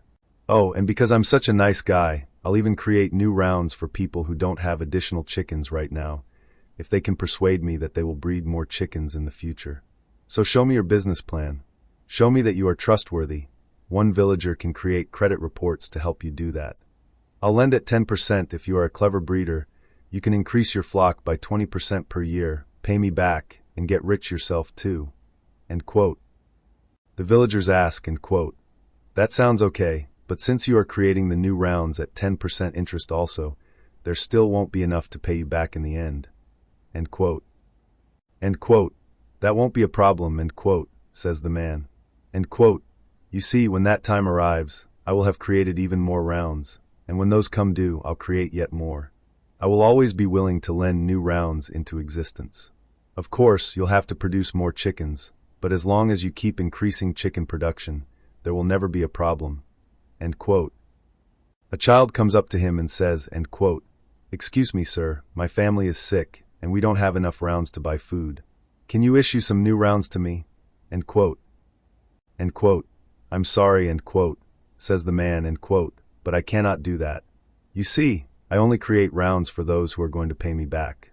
Now, if your family has some chickens to pledge as collateral, or if you can prove you are able to work a little harder to breed more chickens, then I will be happy to give you the rounds." End quote. With a few unfortunate exceptions, the system worked fine for a while. The villagers grew their flocks fast enough to obtain the additional rounds they needed to pay back the man in the hat. Some, for whatever reason, ill fortune or ineptitude, did indeed go bankrupt, and their more fortunate, more efficient neighbors took over their farms and hired them as labor. Overall, though, the flocks grew at 10% a year along with the money supply. The village and its flocks had grown so large that the man in the hat was joined by many others like him, all busily cutting out new rounds and issuing them to anyone with a good plan to breed more chickens. From time to time, problems arose. For one, it became apparent that no one really needed all those chickens. End quote. "We're getting sick of eggs," end quote, the children complained. End quote. "Every room in the house has a feather bed now," end quote, complained the housewives. In order to keep consumption of chicken products growing, the villagers invented all kinds of devices. It became fashionable to buy a new feather mattress every month, and bigger houses to keep them in, and to have yards and yards full of chickens. Disputes arose with other villages that were settled with huge egg-throwing battles. End quote. "We must create demand for more chickens," end quote, shouted the mayor, who was the brother-in-law of the man in the hat. End quote. "That way we will all continue to grow rich," end quote. One day, a village old-timer noticed another problem. Whereas the fields around the village had once been green and fertile, now they were brown and foul. All the vegetation had been stripped away to plant grain to feed the chickens. The ponds and streams, once full of fish, were now cesspools of stinking manure. She said, end quote, "This has to stop. If we keep expanding our flocks, we will soon drown in chicken shit." End quote. The man in the hat pulled her aside and in reassuring tones told her, end quote, "Don't worry, there is another village down the road with plenty of fertile fields. The men of our village are planning to farm out chicken production to them. And if they don't agree, well, we outnumber them. Anyway, you can't be serious about ending growth. Why? How would your neighbors pay off their debts? How would I be able to create new rounds? Even I would go bankrupt," end quote. And so, one by one, all the villages turned to stinking cesspools surrounding enormous flocks of chickens that no one really needed, and the villages fought each other for the few remaining green spaces that could support a few more years of growth. Yet despite their best efforts to maintain growth, its pace began to slow. As growth slowed, debt began to rise in proportion to income, until many people spent all their available rounds just paying off the man in the hat. Many went bankrupt and had to work at subsistence wages for employers who themselves could barely meet their obligations to the man in the hat. There were fewer and fewer people who could afford to buy chicken products, making it even harder to maintain demand and growth. Amid an environment-wrecking superabundance of chickens, more and more people had barely enough on which to live, leading to the paradox of scarcity amidst abundance. This story was written by Bernard Lietaer in his book, end quote, The Future of Money, end quote. The story illustrates how interest-bearing currency in a monetary system forces artificial competition amongst its users beyond what would naturally occur. Eliter.com/2010. We can learn a lot from the Swiss referendum on citizens' income as discussed here. However, the nearly universal misunderstanding of money is a major obstacle. For too long we've allowed a small coterie of bankers and court economists to hold the secrets and tutor us. So it's time for total openness. First, regarding the claim that the Swiss proposal would have been too costly, what's entirely omitted from the discussion is that the proposal, and similar proposals elsewhere, appear to call for redistribution of existing money, taking money from certain sectors through taxation and reallocating it to the people at large. The implication is that the money supply is basically static and that redistributing limited funds would require tough budget decisions, sparking tax hikes and associated spending increases in several areas. Hence the claim costs too much. But a successful basic income plan can and must be based on the creation of new money, or distributism, not on reshuffling existing money, which is redistributism. That's the state secret that no one wants to touch. The issuance of new money needs to happen to overcome the huge gap between today's paltry purchasing power and the massive mountain of debt and the towering totality of prices on all available goods and services. We have full stores and empty wallets. Ideally and importantly, governments should reclaim their interest-free money creation rights and forbid private central banks from creating money any longer. June 7, 2016. By the Truth Hound / Mark Anderson. This is for me the nub of the matter, something I have in common with Joseph Proudhon, explained by Peter Kropotkin in the Encyclopedia Britannica thus.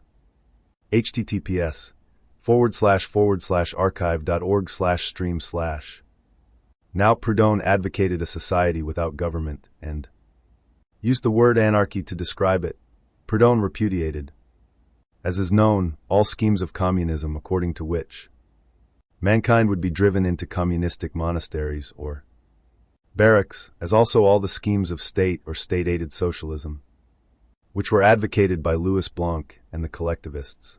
When he proclaimed in his first memoir on property that property is theft, he meant only property in its present Roman law sense of right of use and abuse, in property rights, on the other hand, understood in the limited sense of possession, he saw the best protection against the encroachments of the state. At the same time, he did not want violently to dispossess the present owners of land, dwelling houses, mines, factories, and so on. He preferred to attain the same end by rendering capital incapable of earning interest, and this he proposed to obtain by means of a national bank based on the mutual confidence of all those who are engaged in production, who would agree to exchange among themselves their produces at cost value by means of labor. Checks representing the hours of labor required to produce every given commodity. Under such a system, which Proudhon described as mutualism, all the exchanges of services would be strictly equivalent. Besides, such a bank would be enabled to lend money without interest, levying only something like 1%, or even less, for covering the cost of administration, every one being thus enabled to borrow the money that would be required to buy a house. Nobody would agree to pay any more yearly rent for the use of it. A general social liquidation would thus be rendered easy, without violent expropriation. The same applied to mines, railways, factories, and so on. Kropotkin on Proudhon's all property is theft. Such is, substantially, socialism's theory of capital and interest. 3.52. Not only do we affirm, in accordance with this theory, which, by the way, we hold in common with the economists, and on the strength of our belief in industrial development, that such is the tendency and the import of lending at interest, we even prove, by the destructive results of economy as it is, and by a demonstration of the causes of poverty, that this tendency is necessary, and the annihilation of usury inevitable. 3.53.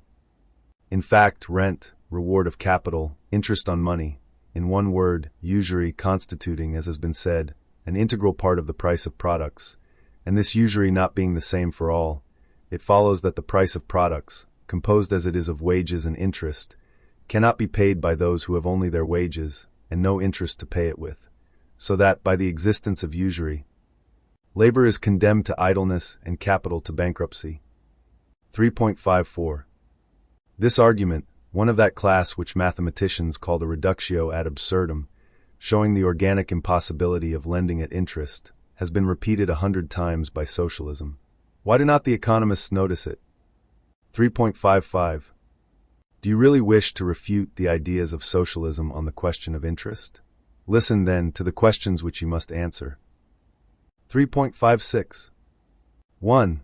Is it true that, though the loaning of capital, when viewed objectively, is a service which has its value, and which consequently should be paid for, this loaning, when viewed subjectively, does not involve an actual sacrifice on the part of the capitalist, and consequently that it does not establish the right to set a price on it. 3.57. 2. Is it true that usury, to be unobjectionable, must be equal, that the tendency of society is towards this equalization, so that usury will be entirely legitimate only when it has become equal for all? That is non-existent. 3.58. 3. Is it true that a national bank giving credit and discount gratis is a possible institution? 3.59. 4. Is it true that the effects of the gratuity of credit and discount, as well as that of taxation when simplified and restored to its true form, would be the abolition of rent of real estate, as well as of interest on money? 3.60. 5. Is it true that the old system is a contradiction and a mathematical impossibility? 3.61. 6. Is it true that political economy, after having, for several thousand years, opposed the view of usury held by theology, philosophy, and legislation, comes, by the application of its own principles, to the same conclusion? 3.62. 7. Is it true, finally, that usury has been, as a providential institution, simply an instrument of equality and progress, just as, in the political sphere, absolute monarchy was an instrument of liberty and progress, and as, in the judicial sphere, the boiling water test, the duel, and the rack were, in their turn, instruments of conviction and progress? 3.63. These are the points that our opponents are bound to examine before charging us with scientific and intellectual weakness. These, Monsieur Bastiat, are the points on which your future arguments must turn, if you wish them to produce a definite result. The question is stated clearly and categorically. Permit us to believe that, after having examined it, you will perceive that there is something in the socialism of the 19th century that is beyond the reach of your antiquated political economy. P.J. Perdone. Quite. Marxist.org. Steve Keen tried this already in his Forbes article. The reality, held up against Keen's own beautiful theory, is amply scoffed in the comments in Forbes magazine, not least the comments from one Damon Vrabel. 24 Proposals for U.S. Monetary Reform 677.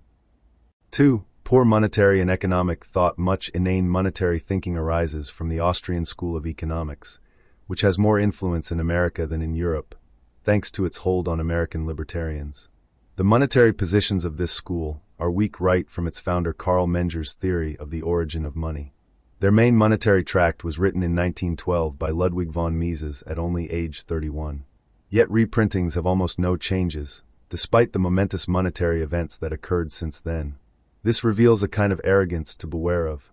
Von Mises' rarely read book has many contradictions and bold, unsupported assertions on its key monetary positions. For example, his assertion that the concept of money as a creature of law and the state is clearly untenable.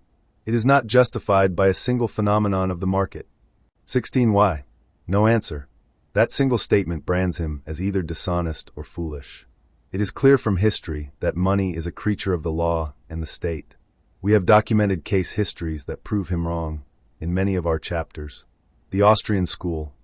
A leap backward, the method of von Mises and the Austrians is either a form of shouting as in the above example, or it is theoretical, a priori reasoning. This use of deduction rather than observation, and their tendency to ignore the scientific method, caused the Austrian school to be labeled a leap backwards in economic thought by Edward C. Harwood, founder of the American Institute for Economic Research, AIER, in Great Barrington, Massachusetts. Dr. von Mises denies not once but several times that his theories can ever be disproved by facts. This point of view represents a leap backward to Platonic idealism, or one of its offspring in various disguises. 17. The ongoing work of the AIER should not discard Harwood's acute observations on this matter. It should be mentioned that among the Austrian economists, the author truly admires Professor Murray Rothbard's clear and unequivocal condemnation of fractional reserve banking as a Ponzi scheme. Von Mises criticized it less forcefully, but most Austrians support it in the name of free markets. Rothbard understood that free markets stop where fraud and privilege begin. We don't mean to only single out the Austrians. Similar charges apply to other schools as well. As a science, economics is very ill. Stephen Zarlenga, the author, served as a trustee and executive committee member of the American Institute for Economic Research, AIER, in 1976, in a successful effort to help the Institute resolve its problems with the Securities and Exchange Commission. References Chapter 24. Hashtag Moduloft, the affordable housing manufacturers. Defining the terms of and boundary conditions of our domain. Utilizing the quantity theory of credit to understand the causes of the 2007 financial crisis. Home, educational resources, subdisciplines, money, banking and finance. Copyright Maurice Starkey 2018 and available for reproduction under a Creative Commons CC BY SA license. Download this as a Microsoft Word document.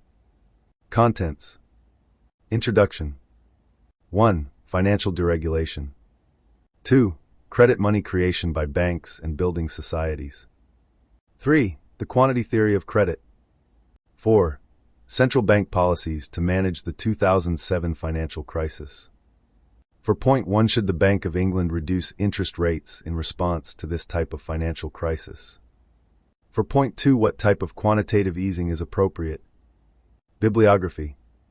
Footnotes. https://www.economicsnetwork.ac.uk/archive/Starkey_banking2. Synopsis. James Surowiecki writes fine columns, and this one is no exception. But he's got the story of the effects of the Black Death on serfdom backwards. He, and anyone else curious about history, should read Evsey Domar's classic 1970 paper, end quote, The Causes of Slavery or Serfdom, a Hypothesis, end quote. Sorry, doesn't seem to be available online. Here's what Surowiecki says, end quote, The Black Death helped undermine feudalism. The population decline was so severe that the individual's labor grew more valuable, which enabled serfs to abandon their lords and become tenant farmers or urban workers. End quote. That sounds plausible, but it's not the way it happened. According to Domar, serfdom actually withered away before the Black Death, as European population grew close to its Malthusian limit. The puzzle is why serfdom wasn't reinstituted after the Black Death. Domar was motivated by his knowledge of Russian history. Serfdom in Russia, he knew, wasn't an institution that dated back to the Dark Ages. Instead, it was mainly a 16th century creation, contemporaneous with the beginning of the Great Russian expansion into the steppes. Why? He came up with a simple yet powerful insight. There's no point in enslaving or enserfing a man unless the wage you would have to pay him if he was free is substantially above the cost of feeding, housing, and clothing him. Imagine a pre-industrial society where population is pressing on limited land supplies and the marginal product of labor, and hence the real wage rate under competitive conditions, is barely at subsistence. In that case, why bother establishing property rights in human beings? It costs no more to hire a free worker than to feed an indentured laborer. Indeed, by 1300, with Europe very much a Malthusian society, serfdom had withered away from lack of interest. But now suppose that for some reason land becomes abundant and labor scarce. Then competition among landowners will tend to push up wages of free workers, and the ruling class will try, if it can, to pin peasants down and prevent them from bargaining for a higher standard of living. In Russia, it was all about gunpowder. Suddenly steppe nomads were no longer so formidable, and the rich lands of the Ukraine were open for settlement. Serfdom was an effort to keep peasants from taking advantage of this situation. And if I've got it right, those who were venturesome enough to run away and set up outside the system became Cossacks. Meanwhile, the New World opened in the West. Sure enough, the colonizing powers tried various forms of indentured servitude, making serfs of the Indians in Spanish territories, bringing over indentured servants in Virginia. But eventually they hit on a better solution, from their point of view, importing slaves from Africa. Here's the puzzle. In Europe circa 1100, with population scarce, serfdom was useful to the ruling class. By 1300 it wasn't, and had been allowed to drift away. But after 1348 it should have been worthwhile again. Yet it wasn't effectively reimposed. There were attempts to restrain wages and limit labor mobility, as well as attempts to tax the peasants. What Tyler's rebellion fits into all this. But all-out feudalism didn't return. Why? And an even bigger question, why hasn't indentured servitude made a comeback in the modern era? Yes, I know, human rights and all that, but if it was profitable to have indentured servants in the modern world, I'm sure that Richard Scaife's think tanks would have no trouble finding justifications, and assorted Christian groups would explain why it's God's will. Anyway, have to get back to real work. But try to find a copy of Domar's paper and read it. Originally published on the official Paul Krugman page, May 8, 03. .archivenuskel.edu Domar. March 26, 2020. Where's the beef, meat and 2 veg or boiled beef and carrots? Tyranny of the vegans. Brick in the wall. Hole in the wall. A warning from tomorrow. Solarium from Ike to Trump. Hashtag COVID purpose. Hashtag follow debt. Hashtag debt servitude. Hashtag Goodwill Hunting. Hashtag where's the beef. 205. Read Good Will Hunting bar scene by Good Will Hunting on Genius. https://genius.com/good-will-hunting-good-will-hunting-bar-scene-annotated. Will, Matt Damon, of course that's your contention. You're a first-year grad student. You just got finished reading some Marxian historian. Pete Garrison probably. You're going to be convinced of that till next month when you get to James Lemon, and then you're going to be talking about how the economies of Virginia and Pennsylvania were entrepreneurial and capitalist way back in 1740. That's going to last until next year. You're going to be in here regurgitating Gordon Wood, talking about, the pre-revolutionary utopia and the capital-forming effects of military mobilization. Wood drastically underestimates the impact of social distinctions predicated upon wealth, especially inherited wealth. Got that from Vickers, Work in Essex County, page 98, right? Yeah, I read to you hat too. Were you going to plagiarize the whole thing for us? Do you have any thoughts of your own on this matter? Or is that your thing? You come into a bar, you read some obscure passage, and then pretend you pawn it off as your own idea just to impress some girls and embarrass my friend? See, the sad thing about a guy like you is in 50 years you're going to start doing some thinking on your own, and you're going to come up with the fact that there are 2 certainties in life. 1, don't do that. And 2, you dropped $150,000 on AF, an education you could have got for $1.50 in late charges at the public library. Howard Zinn, August 24, 1922 to January 27, 2010, was an American historian, playwright, and socialist thinker. He was chair of the History and Social Sciences Department at Spelman College, and a political science professor at Boston University. Zinn wrote over 20 books, including his best-selling and influential A People's History of the United States. In 2007, he published a version of it for younger readers, A Young People's History of the United States. 2. Zinn described himself as something of an anarchist, something of a socialist, maybe a democratic socialist. 3. 4. He wrote extensively about the civil rights movement and anti-war movement and labor history of the United States. His memoir, You Can't Be Neutral on a Moving Train, Beacon Press, 2002, was also the title of a 2004 documentary about Zinn's life and work. Zinn died of a heart attack in 2010 at age 87. 5.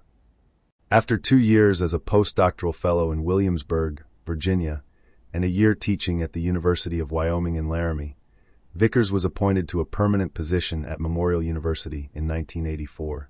The family flourished in Newfoundland, but in early 1999 Vickers was diagnosed with non-Hodgkin's lymphoma. The high reputation of the doctors at the University of California, Dan Diego, was a factor in Vickers accepting an offer to join the UCSD history department later that year. By this time Vickers was well known to historians throughout the states. His award-winning 1994 book Farmers and Fishermen, 2 Centuries of Work in Essex Country, Massachusetts, 1630 to 1830, had delineated through painstaking analysis of archival records of entire communities the extent to which the development of New England had depended on labor that was largely unfree, with workers held in check not by slavery but by onerous burdens of debt. It had been hailed by reviewers as one of the best works yet written on the early American economy, and as a book that explained the deepest inner workings of New England society. Chucky, How You Like Me Now? Had delineated through painstaking analysis of archival records of entire communities the extent to which the development of New England had depended on labor that was largely unfree, with workers held in check not by slavery but by onerous burdens of debt. Follow the debt in the bailouts. The international banking scene. A tense discussion reveals a bank's sinister strategy to control global conflicts by profiting from debt rather than weapons sales, exposing the dark essence of the banking industry. Detailed summary for the international banking scene by Monica. Midnight. The video discusses a banking scenario involving the IBBC's significant investments in missile technology, emphasizing the strategic importance of these transactions in global arms trade. Introduction to the inquiry about the IBBC's financial activities. The IBBC has previously made substantial purchases of missiles from China. Discussion on the rationale behind the bank's large investments in missile sales. The strategy to establish the IBBC as the exclusive broker for Chinese small arms in the Third World. 118. The discussion revolves around the financial motives behind weapons sales and the underlying control of debt that conflicts generate, emphasizing the banking industry's role in perpetuating this cycle. Billions are invested in the banking scene, raising questions about profitability. The primary focus is on controlling the flow of weapons and the conflicts they create. The true value of conflict lies in the debt it generates, which is what banks aim to control. Controlling debt is seen as a means to exert influence over nations and individuals alike. A personal anecdote reflects distrust in the banking system and its impact on relationships. Women for America, for the world. Yoan is pleased and honored to play online host to the Academy Award-winning documentary Women for America, for the World. Leading American women speak out about the dangers posed by nuclear weapons and call for a new vision of security based on affirming life rather than destroying it.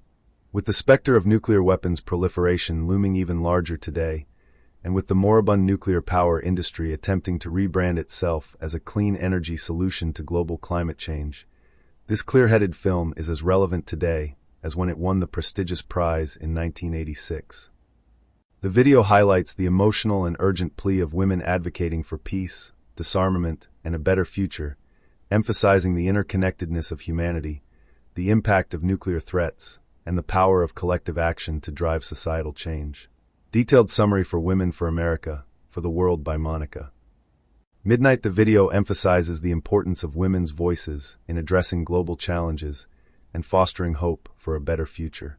It showcases personal reflections on motherhood and the responsibility to advocate for peace and humanity.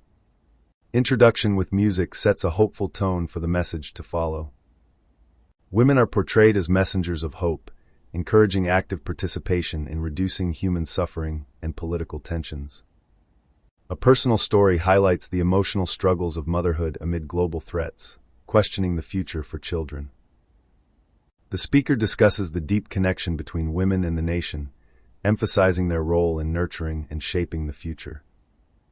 The video concludes with a reflection on the fragility of peace and the potential consequences of human actions, urging a collective responsibility. 403. The video addresses the devastating impacts of nuclear power and weapons on communities and emphasizes the need for collective action to protect future generations. Discussion of the origins and consequences of nuclear power, including health issues faced by minors. Emphasis on the emotional toll on families, particularly children, who are affected by the dangers of nuclear power. Recognition of the shared suffering across different communities, highlighting the interconnectedness of humanity. Personal reflection on visiting Hiroshima and the moral responsibility to prevent future nuclear tragedies. 805. The video discusses the alarming proliferation of nuclear weapons, the implications for global security, and the staggering military expenditures that overshadow pressing humanitarian needs. The U.S. is developing missile technology to counter Soviet defenses, indicating a dangerous arms race. The discussion highlights the sheer number of nuclear weapons and their potential to cause catastrophic destruction. The extensive nuclear capabilities are argued to increase the likelihood of nuclear conflict rather than deter it. The video reveals the enormous financial commitment to military spending, which raises concerns about priorities in national budgeting. It emphasizes the contrast between military expenditures and the urgent humanitarian needs faced by millions globally. 1211. The video discusses the importance of promoting democracy and addressing fundamental human issues such as hunger and disease, rather than focusing solely on military competition against the Soviet Union. It emphasizes the shared humanity between people and the need for a more compassionate approach to international relations. The speaker warns against normalizing dire situations and stresses the need for innovative methods to promote democracy in developing countries. The speaker highlights America's role as a beacon of hope for economic progress in a world plagued by poverty and the threat of mass destruction. A personal experience with Soviet women reveals their deep-seated fears of war, emphasizing the common fears shared by people regardless of nationality. The speaker criticizes the prioritization of military spending over essential social services that enhance quality of life, advocating for a focus on education and community well-being. 1616 The speaker reflects on the importance of emotional engagement in advocating for environmental issues, emphasizing the need for awareness and participation in shaping the future. The speaker initially felt unprepared to speak out about environmental issues, but has since gained knowledge and awareness. They express a realization about the responsibility for the planet's future lying in the hands of families and individuals, highlighting the consequences of silence and inaction. The speaker addresses the common perception among women that emotional responses to environmental destruction should be overcome, arguing instead that such emotions can be a source of strength. Fear can motivate action towards making a difference in national policy, challenging the notion that change is impossible. Despite feelings of discouragement and hopelessness, the speaker remains committed to advocating for change, questioning who may still be unreachable in the conversation about environmental issues. 2021 The video discusses the importance of change in society, emphasizing that individuals must have the courage to challenge the status quo and advocate for transformation, particularly in the context of political engagement and nuclear disarmament. Change is often met with controversy, especially from those benefiting from the existing system. Personal stories of overcoming adversity highlight the potential for change, as demonstrated by the speaker's successful election campaign against the odds. The power of collective action is illustrated through historical examples, showing how public pressure can lead to significant governmental change. Acknowledging past tragedies, such as Hiroshima and Nagasaki, is crucial for motivating societal change and understanding the need for disarmament. Fundamental personal change is necessary for societal transformation, emphasizing shared responsibility among all individuals on the planet. 2400 Hours 25 The video emphasizes the journey of self-discovery and the broader impact of individual lives on the world, highlighting themes of personal growth, sacrifice, and a sense of community beyond one's immediate family. Self-discovery and personal identity are shaped by experiences. Emphasizes the capacity for deep feelings and sacrifices. Living a life of dignity and consequence enhances personal fulfillment. Life's purpose expands beyond personal interests to a larger community. The concept of family is redefined to include all children globally. What about money? Bernard Lietaer interviewed by Lars Schall. August 21, 2012. Lars Schall meets Bernard Lietaer. In this exclusive video interview, the internationally renowned currency expert Lietaer, who has worked in many different functions in the world of money, advocates an upgrade of our monetary paradigm as a systemic solution to our global financial crisis. The monopoly of a single currency in favor of the banking system must be eradicated. Diversity must substitute monoculture. Bernard Lietaer discusses the evolution and flaws of monetary systems, emphasizing the societal impacts of single currencies, the need for diverse tools like the proposed Terra currency, and how money influences human behavior and global stability. Detailed summary for What About Money? Bernard Lietaer interviewed by Lars Schall by Monica.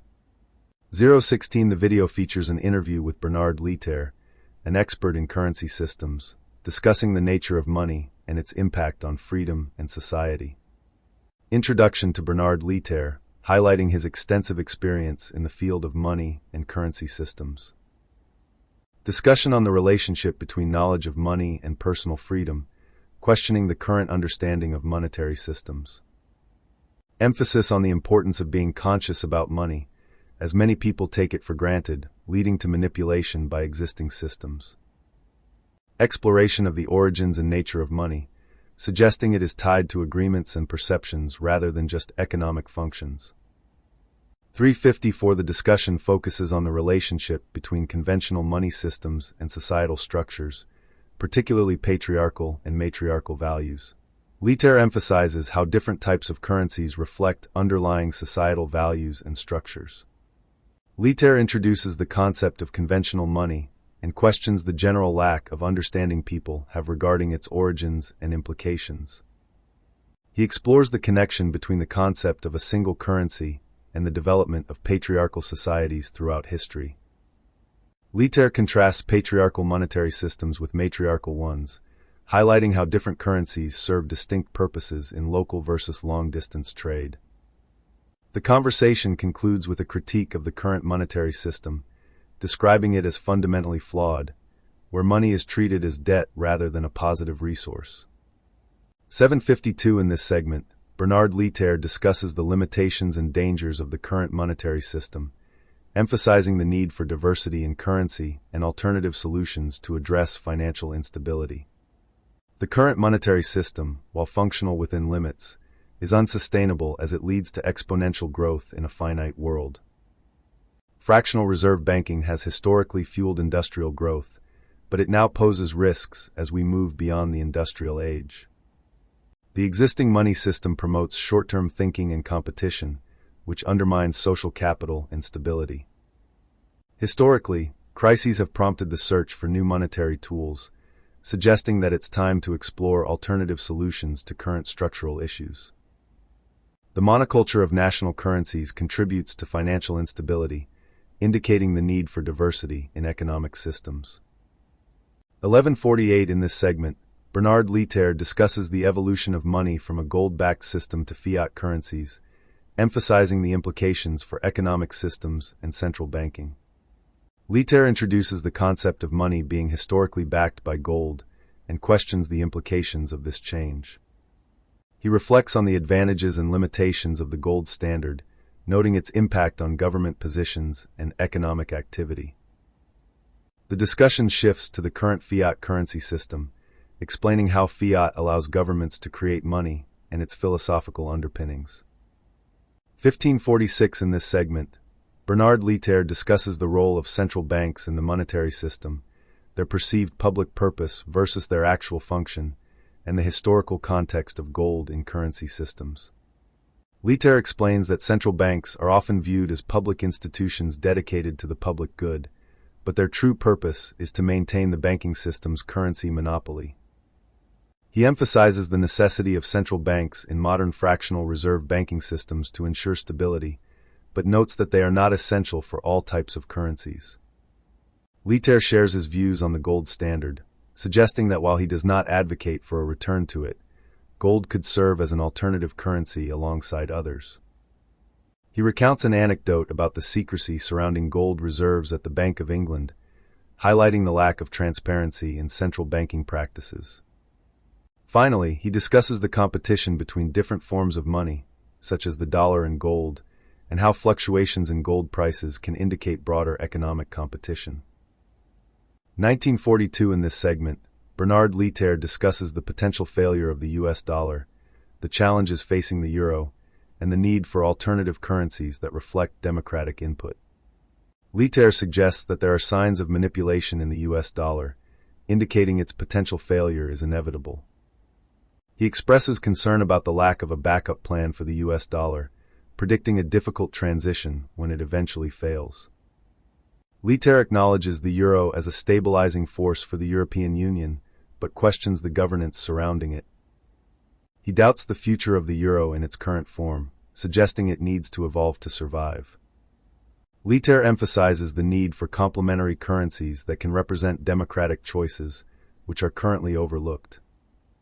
2340 In this segment, Bernard Leiter discusses the concept of a global currency, referred to as terror, which aims to provide stability and promote long-term thinking in economic practices. Introduction of a new global currency concept that is detached from any nation-state. The proposed currency would be backed by a basket of essential commodities, ensuring stability against economic shocks. Leiter emphasizes the need for a currency that incentivizes long-term thinking, crucial for sustainable development. He reflects on the philosophical implications of money, suggesting it drives negative human behaviors such as greed and short-termism. Leiter concludes that money is a primary tool of power, influencing organizations and their decisions. Roger G. Lewis, July 16, 2017 at 11:15. Banks borrow money short-term at low interest and lend long at marginally higher rates. It may sound precarious, but it is how they earn their living. In the conventional model, however, the short-term funding comes from deposits from ordinary savers. Ordinarily, in a well-run bank, their withdrawals and deposits tend to cancel each other out. Fits of uncertainty and mass withdrawals are always possible, and perhaps even inevitable once in a while. So to prevent them turning into bank runs, governments offer guarantees up to a reasonable amount. Most of the Northern Rock depositors had little to fear. Their deposits were, like all other ordinary savers, guaranteed by then-Chancellor Alistair Darling. The investors who weren't covered by government backing were those who had provided Northern Rock with funding through a new and different channel, the wholesale money market. They had tens of billions at stake, and every reason to panic. It was the sudden withdrawal of this funding that actually killed Northern Rock. As well as taking in money from savers, banks can also borrow from other banks and other institutional investors. The money markets offer funds overnight, or for a matter of weeks or months. It is a fiercely competitive market with financial professionals on both sides of every trade. Margins are slim, but if the volumes are large, there are profits to be made. For generations, this was the preserve of investment bankers, the ultimate insiders of the financial community. They didn't bother with savers' deposits. They borrowed in the money markets. From the 1990s, commercial banks and mortgage lenders began to operate on a similar model. It was this new form of market-based banking combined with the famous securitization of mortgages that enabled the huge expansion of European and U.S. banking that began to crash in 2007. This aspect of the article is completely flawed. Banks create money by originating debt, that is, by finding people who will sign debt contracts in return for offering security. The bailout funds post-2008 and QE are based upon redefining the security or quality of the security offered in support of those debt contracts. The commercial banks move their own goalposts with the full cooperation of the central banks and the treasury departments of various Washington consensus governments, chiefly the ECB, the Fed, Bank of England, Bank of Japan. With the Chinese and Russian central banks going out in the cold and forming the BRICS Development Bank, seeking to head of a unipolar dollar-based world at the pass. The accounting takes place after this initial money creation, and the complex system of central bank clearing is really a framework of Mexican standoffs where each player realizes that they must not cross the others in a code of honor amongst thieves, with of course Wall Street and the dollar being first amongst equals. Without getting to the bottom of bank-created debt-based money article, such as these let off the hook those they claim to be holding to account.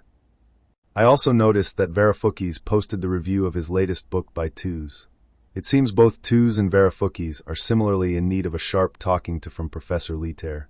Steve Keen is a friend of Varoufakis, and again has a strange aversion to talking about usury, as other priests of the heterodox monetary school also have.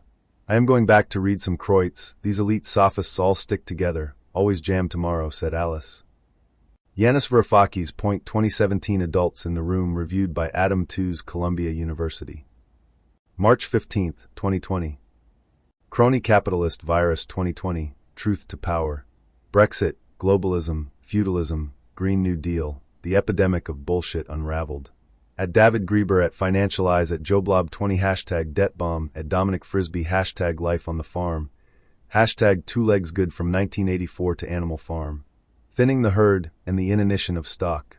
Boris's Technocratic Dystopia, Singapore on Thames, hashtag Wrong Kindoff Green, hashtag Wear Off Worlds. Emperor's New Clothes, H.C. Anderson, told by Russell Brand. An emperor obsessed with clothes is deceived by two cheats who pretend to make invisible garments, leading to a public revelation by a child that he is wearing nothing at all. Detailed summary for Emperor's New Clothes, H.C. Anderson, told by Russell Brand by Monica. 001. The story begins with an emperor who is obsessed with fashion and spends all his wealth on clothes, leading to a deception by two con artists. Introduction of the emperor, who has a strong passion for beautiful clothing. The arrival of two deceitful weavers who convince the emperor of their ability to create invisible clothes. The emperor is fooled into believing he must pay handsomely for these magical garments, which they never actually create. Despite the lack of real cloth, everyone pretends to admire the non-existent garments, showcasing the theme of deception. 050 The story depicts the emperor's vain pursuit of fashion, leading to a public revelation of his lack of clothing, highlighting themes of deception and honesty. The weaver and tailor are busy pretending to create the emperor's new clothes. The emperor, upon wearing the new clothes, believes they are so light that he feels as if he has nothing on. During the procession, everyone pretends to see the clothes until a child innocently points out the truth. The narrative leaves unanswered questions about the consequences of the emperor's actions. The Road to Serfdom, Directions from a Blind Man. I would not start from here. Krugman, DeLong, Keen, Verifukis. Liter and Kreutz, who he? Roger Glewis, #poetry, #poem, July 22, 2017, 10 minutes. Looking at serfdom, there is a link to the excellent Wikipedia article to Brad DeLong's blog. He is, I see from Wikipedia, reckoned to be the 754th most influential economist in the world. He is a professor at Berkeley, where no less than 2 of my former business partners are also tenured professors, also in the economics priesthood. According to Wikipedia, he is a self-proclaimed neoliberal. Wikipedia J. Bradford DeLong served under Clinton's economics chief Summers, and whilst he seems a thoroughly nice and well-meaning chap, he has no clue, certainly no wish to draw any attention to having any clue as to money creation, more precisely endogenous money creation. jbradforddelong.net 2003 Archives. May 10, 2003. The Causes of Slavery or Serfdom, a Hypothesis. Paul Krugman's post, Surf's Up, reminds me of one of my major sins this spring, for which I must atone by cutting Evsey Domar, 1970. The Causes of Slavery or Serfdom, a Hypothesis, Economic History Review 30:1 March, pages 18 to 32, from my spring 2003 Economics 210A reading list. As Krugman summarizes Domar's main point. Domar was motivated by his knowledge of Russian history. Serfdom in Russia, he knew, wasn't an institution that dated back to the Dark Ages. Instead, it was mainly a 16th century creation, contemporaneous with the beginning of the Great Russian expansion into the steppes. Why? He came up with a simple yet powerful insight. There's no point in enslaving or enserfing a man unless the wage you would have to pay him if he was free is substantially above the cost of feeding, housing, and clothing him. Imagine a pre-industrial society where population is pressing on limited land supplies and the marginal product of labor, and hence the real wage rate under competitive conditions, is barely at subsistence. In that case, why bother establishing property rights in human beings? It costs no more to hire a free worker than to feed an indentured laborer. Indeed, by 1300, with Europe very much a Malthusian society, serfdom had withered away from lack of interest. But now suppose that for some reason land becomes abundant and labor scarce. Then competition among landowners will tend to push up wages of free workers, and the ruling class will try, if it can, to pin peasants down and prevent them from bargaining for a higher standard of living. In Russia, it was all about gunpowder. Suddenly steppe nomads were no longer so formidable, and the rich lands of the Ukraine were open for settlement. Serfdom was an effort to keep peasants from taking advantage of this situation. And if I've got it right, those who were venturesome enough to run away and set up outside the system became Cossacks. Meanwhile, the New World opened in the West. Sure enough, the colonizing powers tried various forms of indentured servitude, making serfs of the Indians in Spanish territories, bringing over indentured servants in Virginia.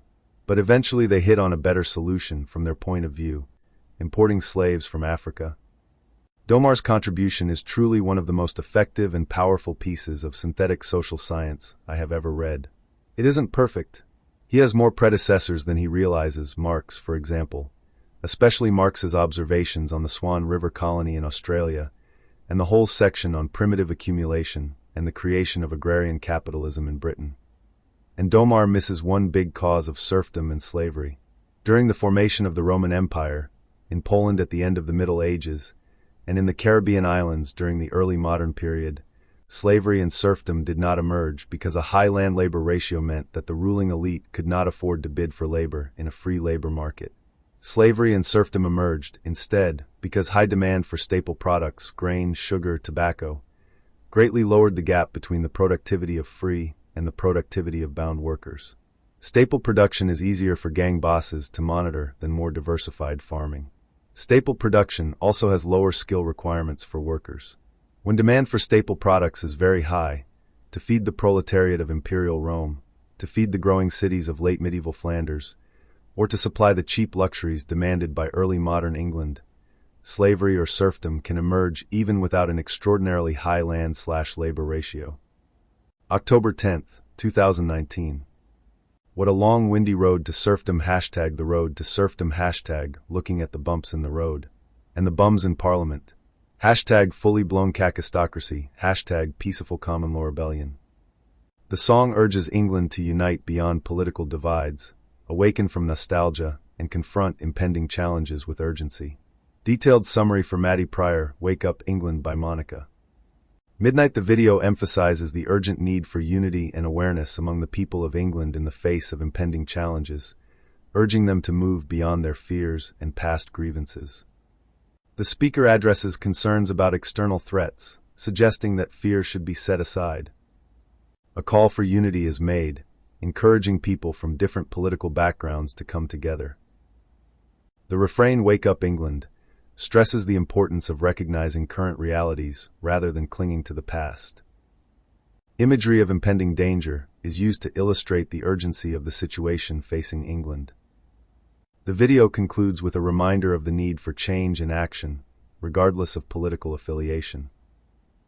138. Maddie Pryor's Wake Up England calls for a collective awakening and awareness of the present, urging the audience to move beyond the past and recognize the urgency of current circumstances.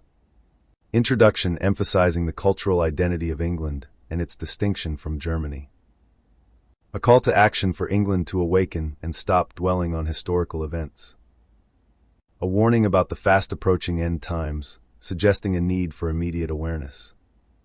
Mention of political affiliations, urging those in the middle to also wake up to the reality of the situation. Reiteration of the call to wake up, highlighting the importance of alliances like NATO. Giant sucking sound, don't get fooled again. #mega. The video discusses the impact of trade policies, outsourcing jobs overseas, and the challenges of unfair competition, emphasizing the need for balanced agreements to protect American jobs. Detailed summary for Giant Sucking Sound, Don't Get Fooled Again. #MAGA by Monica. Midnight. The speaker addresses the challenges of foreign competition and the impact on American jobs, emphasizing the need for fair trade practices and the consequences of outsourcing. The speaker questions how the president will promote fair competition for American businesses in foreign markets. A significant concern is raised about the loss of jobs to overseas markets, highlighting the need to bring those jobs back to the U.S. The speaker discusses the implications of one-way trade agreements and the importance of renegotiating them for better terms. A metaphorical giant sucking sound is used to describe the economic impact of outsourcing jobs due to lower labor costs in other countries. The speaker mentions efforts to increase exports and addresses the need to negotiate trade agreements that benefit American workers. 20 for the speaker discusses the impact of trade agreements on job exports, highlighting the increasing trade deficit with Japan and the overall economic implications. The Prime Minister of Canada emphasizes the importance of trade agreements. He notes that export jobs are increasing significantly. The speaker points out the rising exports to Mexico. A record-high trade deficit with Japan is announced. The speaker warns about the financial implications, referring to a sucking sound related to economic losses. For 28, the video discusses the metaphorical implications of a giant sucking sound, suggesting that there are concerns about financial losses and doubts regarding economic stability. The sound represents a return to a previous state or situation, hinting at potential negative consequences. There are concerns that money will be drained away, leading to skepticism about financial decisions and their impact. 706 The video discusses the implications of economic changes, emphasizing a significant financial shift that could lead to losses for some while benefiting others. The discussion starts with the rapid movement of sound, hinting at fast-paced changes. A metaphorical giant sucking sound suggests a substantial economic drain or loss. The idea of resources or opportunities moving away, indicating a shift in economic power. Mention of a gap implies potential disparities or opportunities arising from these changes. 1027 The video discusses the misleading nature of certain narratives, emphasizing the importance of critical thinking. The end of the end quote, national debt and a larger loaf of bread end quote. Fixing money. The video critiques the flawed monetary system built on debt, highlights wealth inequality and systemic issues, and advocates for alternative cooperative financial models promoting fairness and human potential. Detailed summary for the end of the end quote, national debt and a larger loaf of bread end quote. Fixing Money by Monica. 002 The video discusses critical flaws in the monetary system, emphasizing how money is fundamentally created from debt and the implications of this structure on financial stability. The speaker intends to reveal hidden truths about the monetary system. Key points about the monetary system. All money is created from debt, and if all debts were repaid, there would be no money left in circulation. The impossibility of repaying existing debt is highlighted, as the necessary money to cover interest does not exist. There is a call to action against the financial system, criticizing the burden placed on Americans due to fraud by private entities. 211 The video discusses the inherent inequalities in the monetary system, highlighting how the financial structure benefits the wealthy at the expense of the poor, and critiques the systemic issues that lead to these disparities. Introduction to the problem of financial inequity and the reluctance to disclose financial practices. Explains how wealth accumulation through interest benefits the rich, while the lower class suffers from high-interest loans. Describes the systemic theft from the poor to enrich the wealthy as a fundamental aspect of the monetary system. Critiques government bailouts of corporations and banks, emphasizing the absurdity of borrowing money from banks to fund these bailouts. 425 The video discusses the implications of sovereign debt and its potential consequences on society, emphasizing the need for alternative economic systems. Discussion on sovereign debt defaults and the alarming financial situation in the U.S., suggesting drastic tax increases to cover interest. Critique of the concept of debt as an abstract notion that negatively impacts billions, leading to societal issues like poverty and unemployment. Encouragement to envision a better world, emphasizing creativity and alternatives beyond traditional monetary systems. Introduction of a mutual credit system where individuals can balance credits and debits, fostering community support and cooperation. 637 The video discusses the nature of money as a medium of exchange that fosters mutual benefit and cooperation among individuals, contrasting it with traditional scarcity-based monetary systems. Introduction to the concept of credit and debit functioning without the need for physical cash.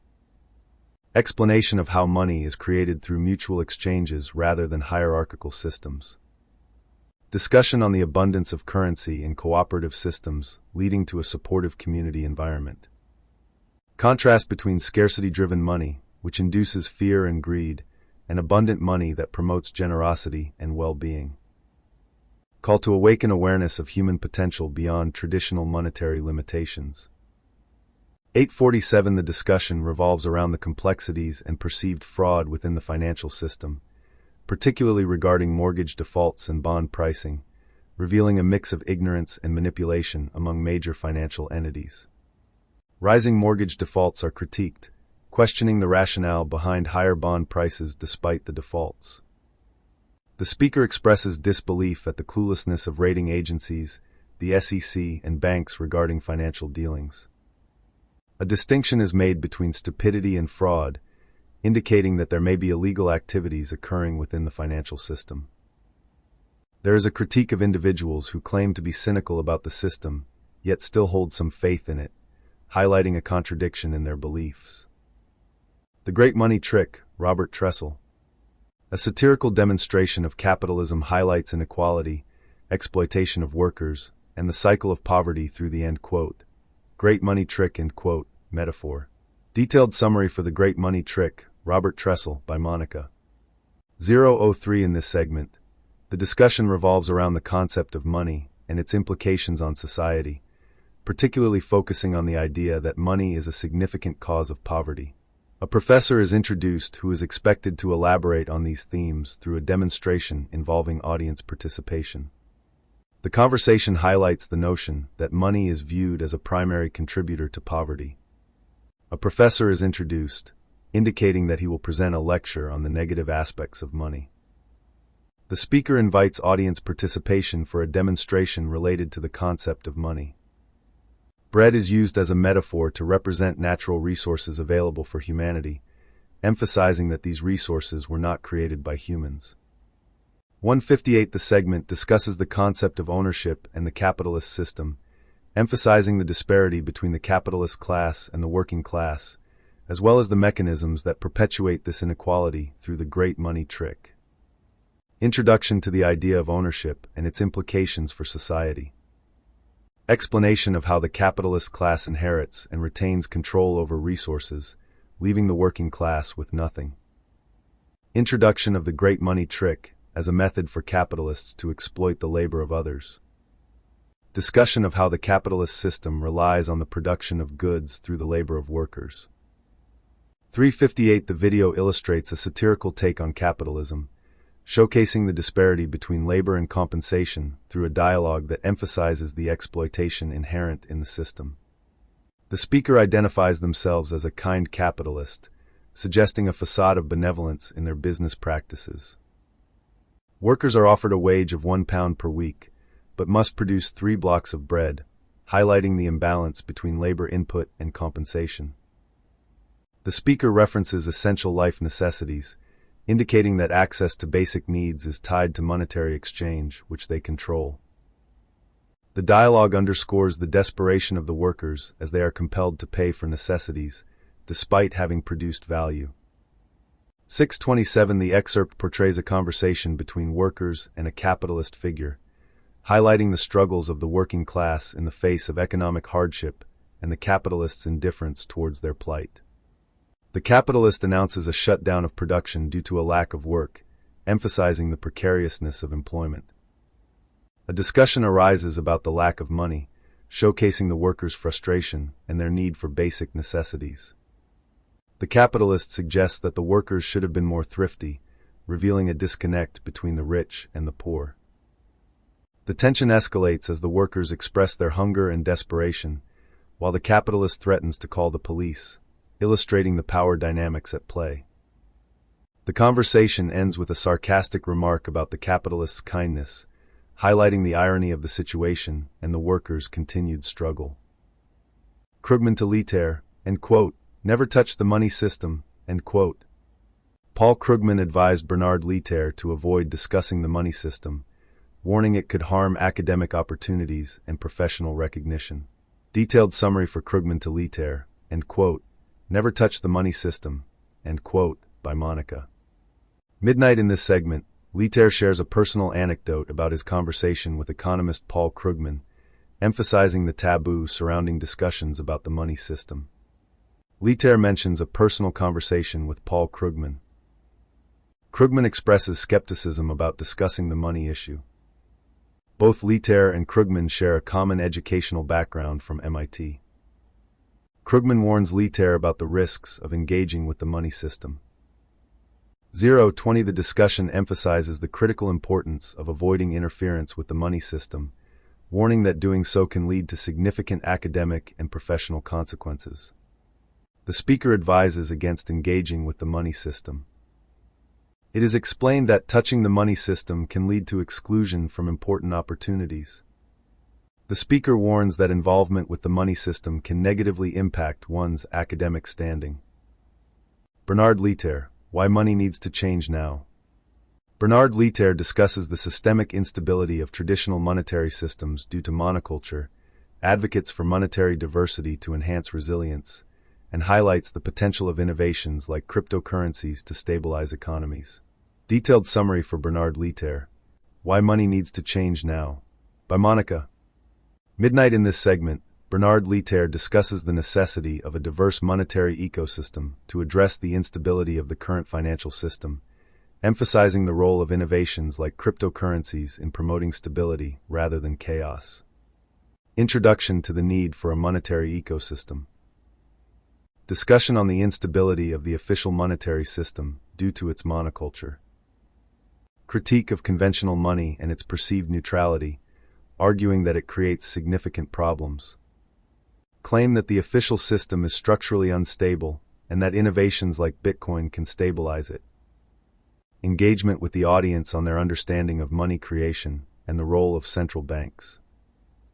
839 Bernard Lietaer discusses the fundamental issues within our current monetary system, emphasizing the necessity of perpetual growth and the resulting concentration of wealth.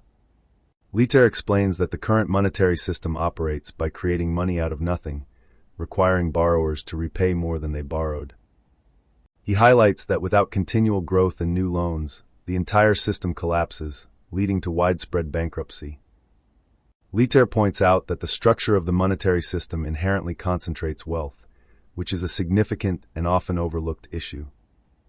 He provides statistical evidence showing that median household wealth is alarmingly low, illustrating the disparity in wealth distribution. 1720 Bernard Lietaer discusses the urgent need for a change in monetary systems due to their inherent instability and short-term focus, affecting long-term decision-making and economic health. Lietaer critiques the artificial nature of interest rates and their distorting effects on economic decisions.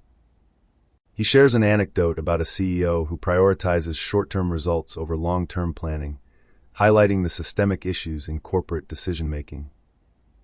Lietaer presents alarming statistics about global monetary instability, emphasizing the frequency of banking crashes and sovereign debt crises. He draws a parallel between monetary crashes and the severe consequences they have on society, stressing the need for a reevaluation of current monetary practices. 26:02 Bernard Lietaer discusses the need for monetary diversity and resilience in economic systems, emphasizing that excessive efficiency can lead to brittleness. The discussion references historical instances in the US and Germany during the 70s and 80s, highlighting issues with electricity efficiency. Lietaer argues that the current economic model operates on a monoculture of currency, which is no longer effective and requires a shift towards monetary diversity. The speaker asserts that resilience in systems often requires sacrificing some efficiency, suggesting a balance must be struck. He introduces the potential of digital monetary innovations, which could provide diversity and stability in the financial system. Lietaer concludes by discussing the mathematical relationship between efficiency and resilience, indicating that both extremes can lead to systemic issues. 34:43 Bernard Lietaer discusses the countercyclical nature of alternative currencies in Switzerland, highlighting their role in stabilizing the economy during recessions. He contrasts this with conventional currencies, emphasizing the liquidity and acceptance of Swiss francs over alternative currencies like weed in economic booms and downturns. Introduction to the countercyclical behavior of alternative currencies in Switzerland. Swiss francs are preferred for their liquidity and broader acceptance, especially for international transactions. Switzerland's stable economy is attributed to accurate accounting practices and reliable national accounts. Discussion of various social purpose currencies in Germany and their growing participation among businesses. Mention of operational systems in Japan focused on elderly care, illustrating the variety of social purpose currencies. 43:23 Bernard Lietaer discusses the need for a shift in societal values from patriarchal to matriarchal systems, emphasizing how this change is crucial for addressing ecological crises and developing diverse monetary systems. Introduction to societal structures and their impact on quality of life. Discussion on the representation of the divine and its correlation with societal values. Argument for a value shift away from patriarchal worldviews to ensure ecological survival. Call for monetary diversity as a solution to contemporary challenges, highlighting the role of technology. Recognition of cryptocurrencies as part of an evolving monetary landscape that can adapt to modern needs. 52:05 Bernard Lietaer discusses the need for a shift in currency systems, emphasizing the importance of community currencies and their scalability to enhance economic resilience. Introduction to community currencies and their existence. Overview of 3 existing currency systems, emphasizing their limitations and scalability. Examples of successful community currencies, particularly the Bristol pound, and their acceptance in local governance. 1 hour and 46 seconds. Bernard Lietaer discusses the need for a transformation in our understanding and use of money, emphasizing investment strategies and the implications of interest rates on future planning. Historical perspectives on saving and investment highlight that ancient economies operated differently than modern systems. Lietaer suggests that contemporary currencies should be backed by tangible reserves, such as gold, to ensure stability. He contrasts the investment mindset of business leaders regarding their children versus their companies, pointing out a fundamental difference in valuation. The discussion includes the impact of interest rates on investment decisions, stressing that negative rates alter the perception of future value. Lietaer notes that all national currencies are created similarly, regardless of the economic system, highlighting a universal mechanism behind money creation. The New Servile State, on banks, tech lords, and modern feudalism. Parasitic finance sector. How bad has the problem of monopoly and the banks got? #US and UK financial and tech sector profit analysis. #, United States market share. #, financial sector. 1990, 10% of total corporate profits. 2000, 40% of total corporate profits, peaked during dot-com boom. 2013, 30% of total corporate profits. 2023, 28% of total corporate profits. Key source quote. End quote. 30 years ago, the financial sector claimed around 1/10 of U.S. corporate profits. Today, it's almost 30%. End quote. The Atlantic. #, tech sector, top 5 companies. 2023, 25% of S&P 500 market value. Combined with finance, 53% of total corporate profits. #, United Kingdom market share. #, financial sector. 2023, 8.8% of GDP, financial and insurance services only. Banking sector represents approximately 25% of FTSE 100 profits. #, combined tech and finance. 2023, approximately 35% of total market profits. Financial services dominate over tech sector. #, key observations. 1. United States. Financial sector share has tripled since 1990. 5 biggest U.S. banks control half of industry's $15 trillion in assets.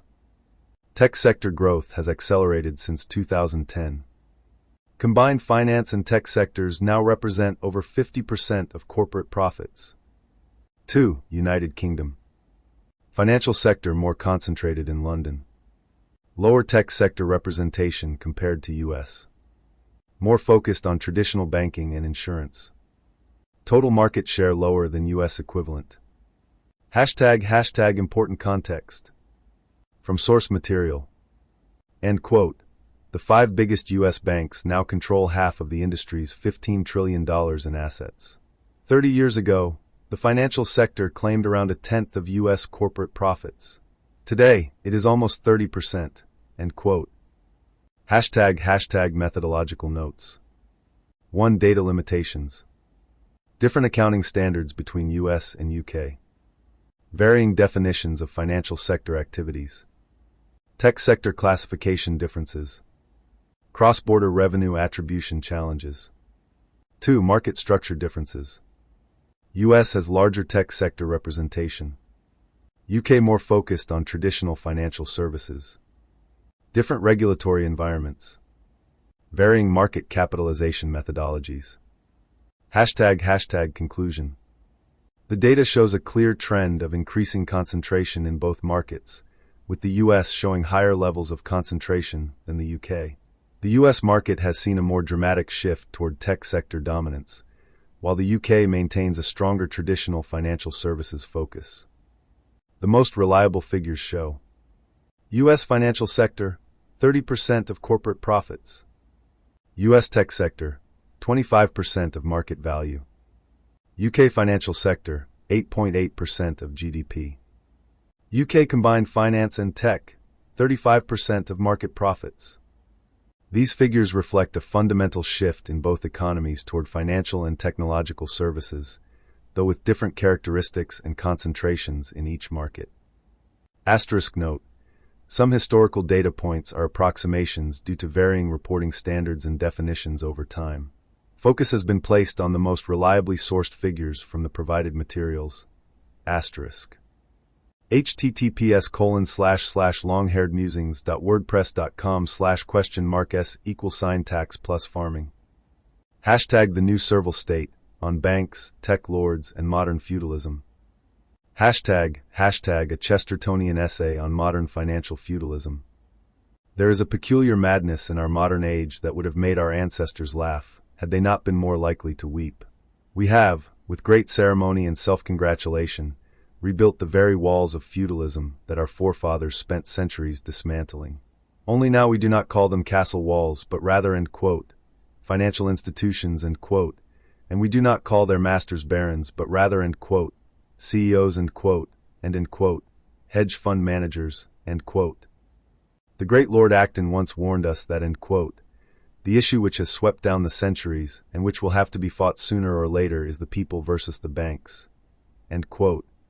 How prophetic these words appear now, when we observe that the financial sector, which once claimed merely a tenth of corporate profits, now devours nearly 30% of all profits in the United States, like some great mechanical dragon consuming the wealth of nations.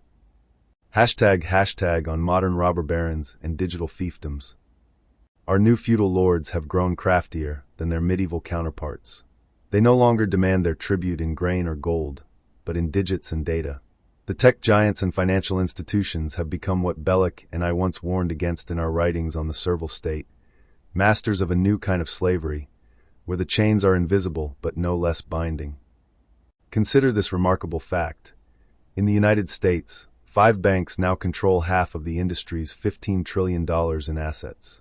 The financial sector, which once modestly claimed around a tenth of U.S. corporate profits, now gorges itself on almost 30%. This is not capitalism, it is cartelism dressed in capitalist clothing. Hashtag the distributed alternative.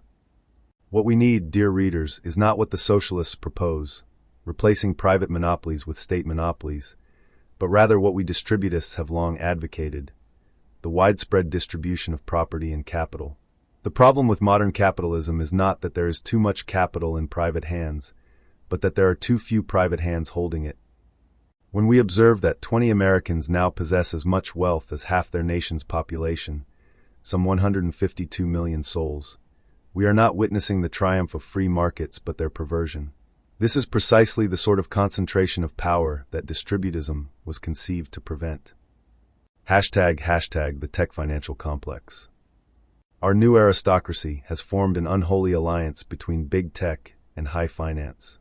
They have created what I shall call a tech financial complex, where the data harvested by one feeds the profits of the other, and both feed upon the diminishing prosperity of the common man.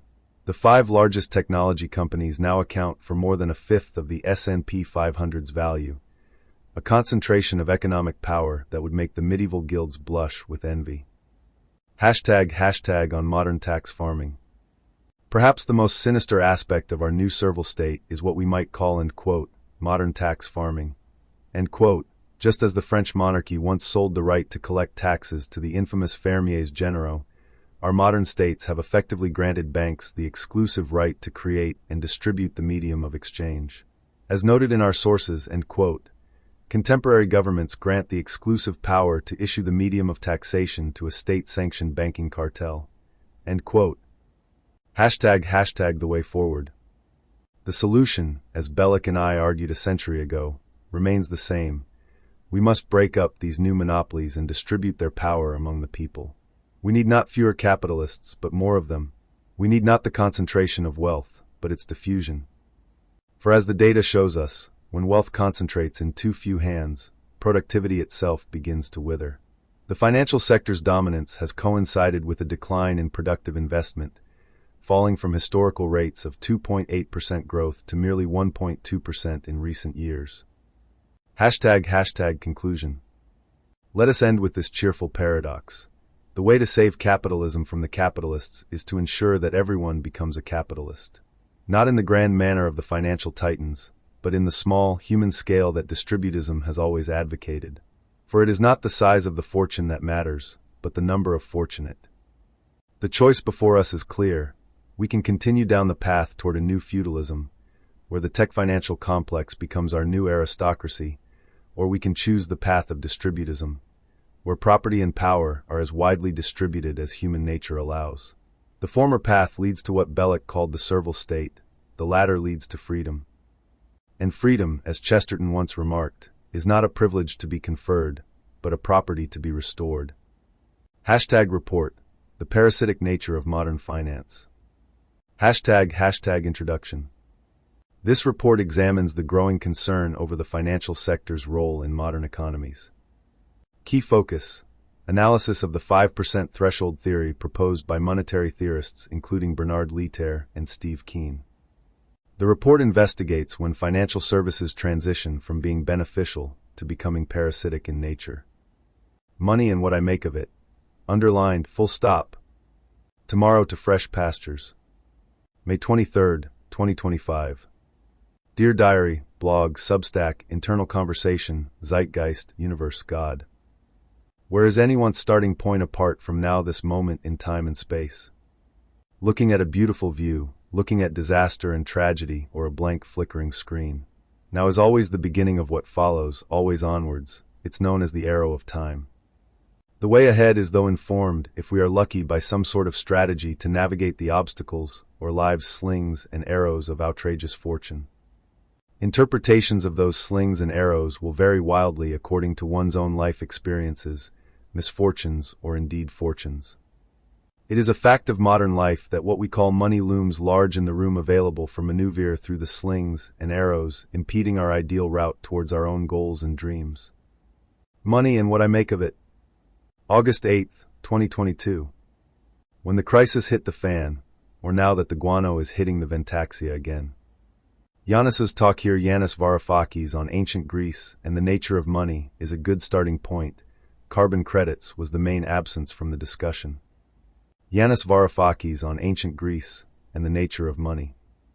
Yanis Varoufakis explores the evolution of money, its societal impacts and philosophical implications, drawing connections from ancient Greece to modern capitalism and digital currencies. Detailed summary for Yanis Varoufakis on ancient Greece and the nature of money by Monica. Midnight. Yanis Varoufakis shares insights on the nature of money, drawing connections between personal experiences, historical perspectives, and philosophical reflections on its role in society. Introduction and gratitude for the opportunity to speak. Varoufakis reflects on his early memories of money and its significance. He discusses the philosophical implications of money, comparing it to a transformative force that alters perceptions of value. The relationship between money and humanity is explored, emphasizing its dual nature as both a reflection of society and a source of alienation. Varoufakis concludes with a personal anecdote that illustrates the pervasive impact of money on human relationships and societal issues. 716. Yanis Varoufakis discusses the nature of money through personal anecdotes and historical context, emphasizing the transformation of materials like iron and gold in ancient Greece and their cultural significance. Varoufakis reflects on his grandmother's relationship with money during the Nazi occupation, illustrating a time when the economy was largely demonetized due to hyperinflation. He explores the metaphysical qualities of metals, particularly gold, and how their enduring nature has influenced human perception and value throughout history. Varoufakis shares insights from his father's research on iron, highlighting its historical importance and the transformative processes that made it valuable to ancient Greeks. He connects ancient literature, specifically Homer's Odyssey, to the significance of iron, illustrating how cultural narratives reflect the material's impact on society. 1434. Yanis Varoufakis discusses the historical significance of monetary systems, particularly the transition from the gold standard to a more flexible dollar-based system, and its implications on global economics. The discussion begins with a unique historical moment characterized by strong economic growth and reduced inequality under the dollar standard. The conversation shifts to the pivotal year of 1971 when President Nixon ended the gold standard, marking a significant change in the relationship between money and gold. Varoufakis explains the balancing act the U.S. faced between maintaining a stable international economic system and allowing for national policy flexibility. The narrative continues with the challenges Europe faced in the 1980s as a result of the U.S.'s controlled disintegration of the world economy. Finally, the video addresses Europe's response to economic instability by attempting to establish its own gold standard amidst the turmoil. 2200 Hours Yanis Varoufakis discusses the historical context of money, its political implications, and the philosophical aspects of its role in society. Varoufakis references a character from the Trojan War who felt wronged by his king, illustrating early grievances related to wealth and power. He compares money to language, emphasizing that both are social constructs that facilitate collaboration but can also serve conservative agendas. The discussion shifts to the European Central Bank, critiquing its role in centralizing monetary power and diminishing democratic control over national currencies. Varoufakis concludes with a philosophical reflection on the purpose of money, suggesting it should serve meaningful human ends rather than merely function as a tool of power. 29:17 Yanis Varoufakis discusses the historical perspective on money, its implications on human behavior, and the origins of currency, particularly in ancient Greece. Varoufakis reflects on the endless pursuit of money, suggesting it can trap individuals in a cycle of constant striving without fulfillment. He contrasts the ancient Greek mindset with modern views, indicating a dangerous obsession with wealth that can lead to a poor quality of life. Varoufakis raises questions about the ethical constraints on finance, emphasizing the historical context of banking in ancient Athens. He traces the origins of money back to Mesopotamia, highlighting the collective nature of farming and the need for a system of record-keeping. Varoufakis notes that the first coins were used long before they were minted, illustrating an interesting evolution in the concept of currency. 36:33 In this segment, Yanis Varoufakis discusses the evolution of money and its connection to societal structures, particularly focusing on the transition from feudalism to capitalism. He explains how the production and distribution processes have transformed over time, highlighting the role of credit and financial systems in shaping economic relationships. Introduction to the concept of money as a claim represented on coins. Discussion on the transition from feudalism to capitalism and the reversal of causality between production and distribution. Explanation of how financing and loans are essential for initiating production processes. Overview of the fundamental transformation that led to capitalism and its ability to unleash productive powers. Reference to John Law's influence on French public debt and its implications for modern monetary theory. 43:58 Yanis Varoufakis discusses the philosophical and political implications of money, drawing parallels between dystopian narratives and the nature of value in a capitalist society. He explores how the transformation of humans into mere energy sources threatens the very essence of value production. Varoufakis introduces a dystopian view of humanity as mere energy sources within a system. He emphasizes the importance of understanding what creates value from a political economy perspective. The discussion highlights the pressure on employers to dehumanize workers, risking bankruptcy if value is not produced. Varoufakis reflects on the contrast between technological advancements and increasing social misery. He references Friedrich von Hayek's arguments against government money and the need for alternative political concepts of money. 51:10 Yanis Varoufakis discusses the nature of money, emphasizing the political implications of digital currencies like Bitcoin and exploring the emergence of real currencies within video game communities. Varoufakis critiques the common perception of Bitcoin as merely a digital currency, highlighting its connection to traditional forms of money like silver and gold. He warns that the romanticized notions of political money often conceal regressive and undemocratic agendas, likening some digital currencies to Ponzi schemes.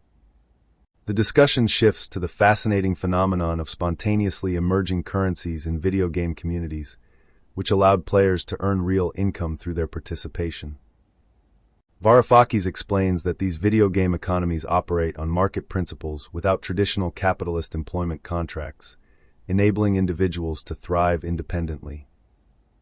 An Integral View on Money and Financial Crashes by Bernard Lietaer, October 2005. There are many ways to approach as complex a topic as money or a financial crash. An integral view would require it to be approached from both the inner and the outer viewpoints.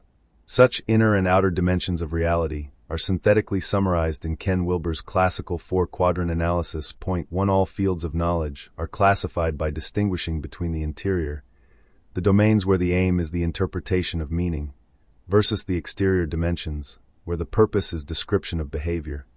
This approach is completed by distinguishing between the individual versus the collective aspects. See Figure 1. Exterior, description of behavior. Interior, interpretation of meaning.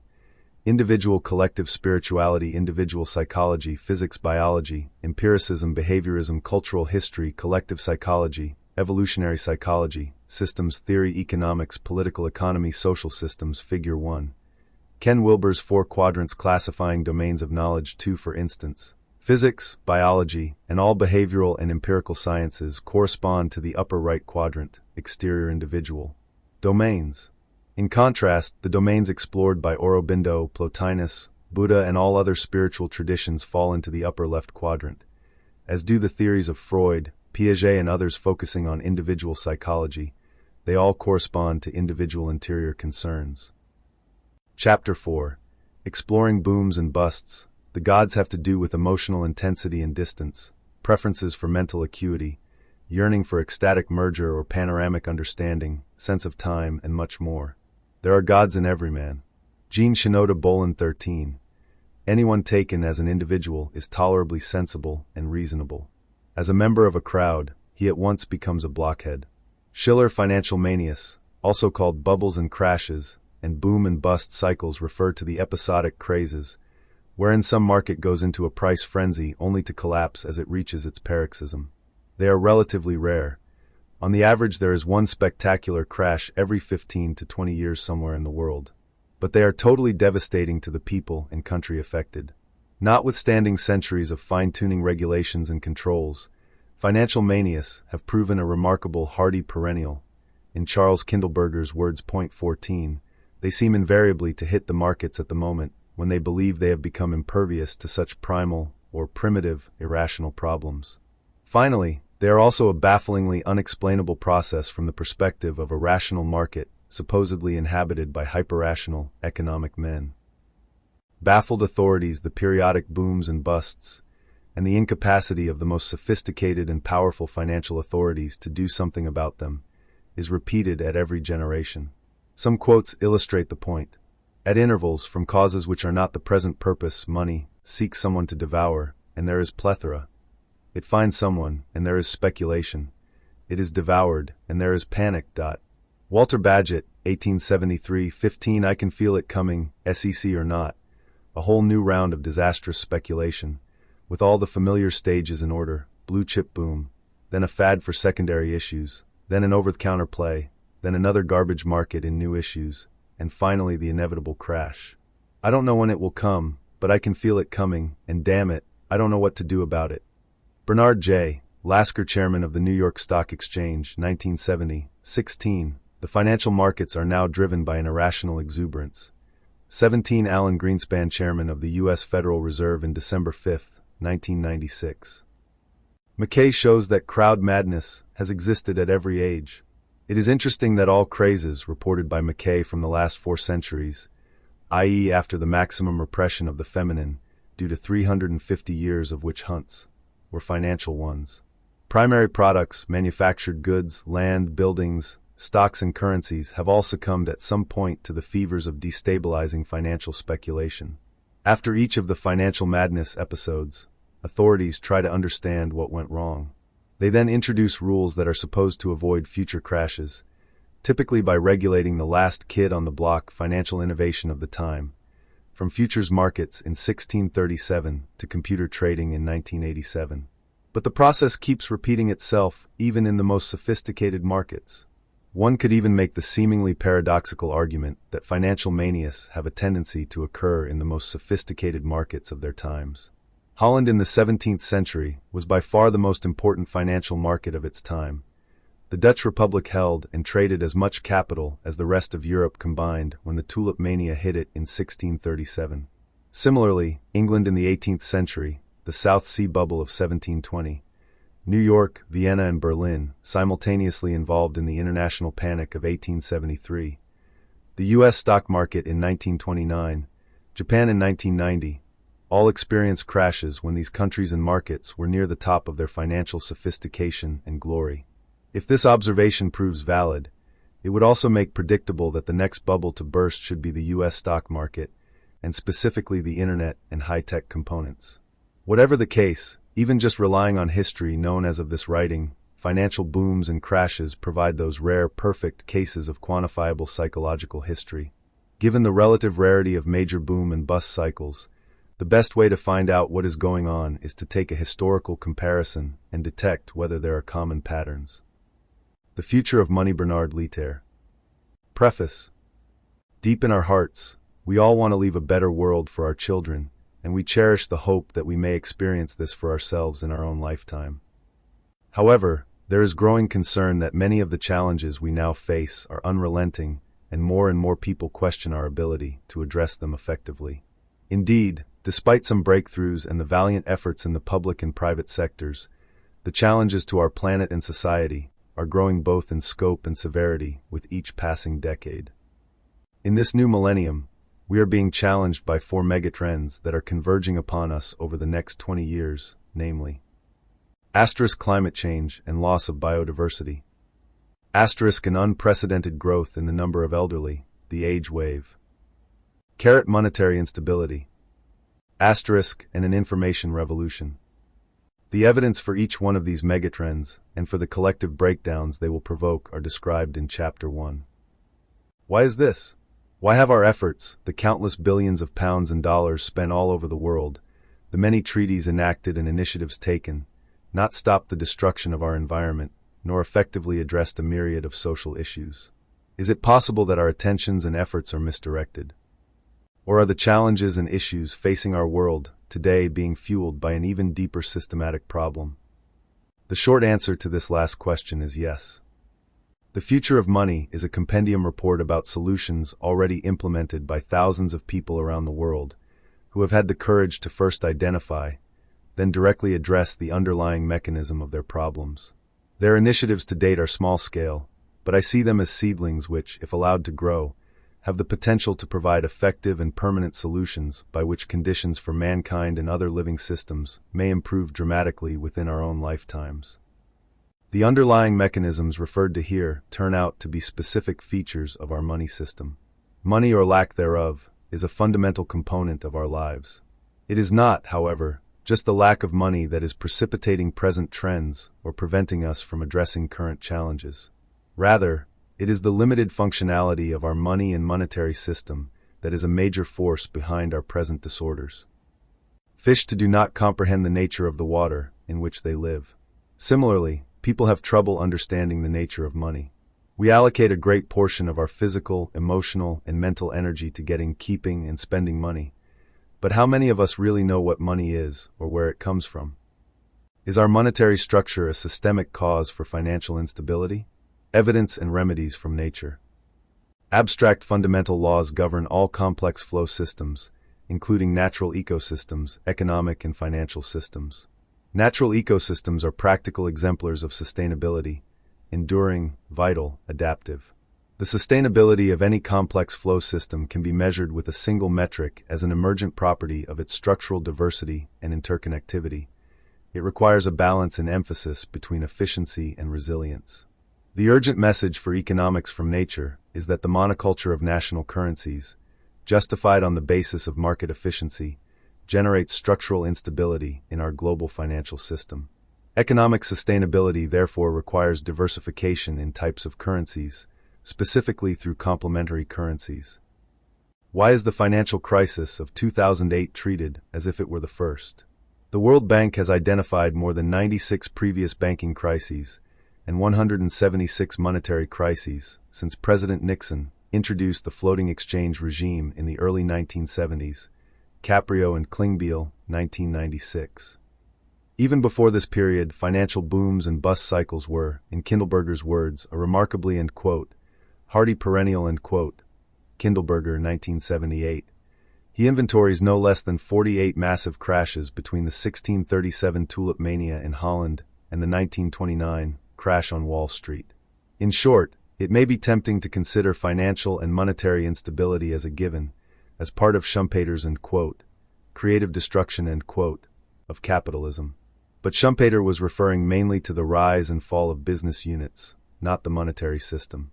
Could it be that a bug in the monetary system keeps crashing the operating system of capitalism, and that this has generated financial instability during the entire modern capitalist era? Our view is that such repeated breakdowns, in very different countries and times, under different regulatory environments, and in economies with very different degrees of development, signal some underlying structural problem. If such a deeper mechanism is involved, it could explain why each new set of regulations achieves, at best, only a reduction in the frequency of banking and monetary crises, without getting rid of them and their horrific economic and socio-political consequences. Cooperation Game Theory, 12 log 2-8, Axelrod, Novak and Goodwill Hunting. Nullifides pietas viris, qui castrosic vunter. A pattern language. 79. Your own home. In the imperishable primal language of the human heart, house means my house, your house, a man's own house. The house is the winning throw of the dice which man has wrested from the uncanniness of universe. It is his defense against the chaos that threatens to invade him. Therefore his deeper wish is that it be his own house, that he not have to share with anyone other than his own family. Martin Buber, A Believing Humanism, Gleanings, New York, Simon & Schuster, 1969, page 93. This pattern is not intended as an argument in favor of private property or the process of buying and selling land. Indeed, it is very clear that all those processes which encourage speculation in land, for the sake of profit, are unhealthy and destructive, because they invite people to treat houses as commodities, to build things for resale, and not in such a way as to fit their own needs. And just as speculation and the profit motive make it impossible for people to adapt their houses to their own needs, so tenancy, rental, and landlords do the same. Rental areas are always the first to turn to slums. The mechanism is clear and well known. See, for example, George Sternlieb, The Tenement Landlord, Rutgers University Press, 1966. The landlord tries to keep his maintenance and repair costs as low as possible.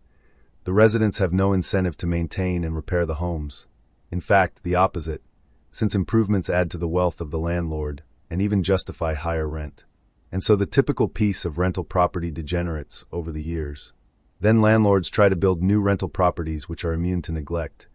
Gardens are replaced with concrete, carpets are replaced with linoleum, and wooden surfaces by formica.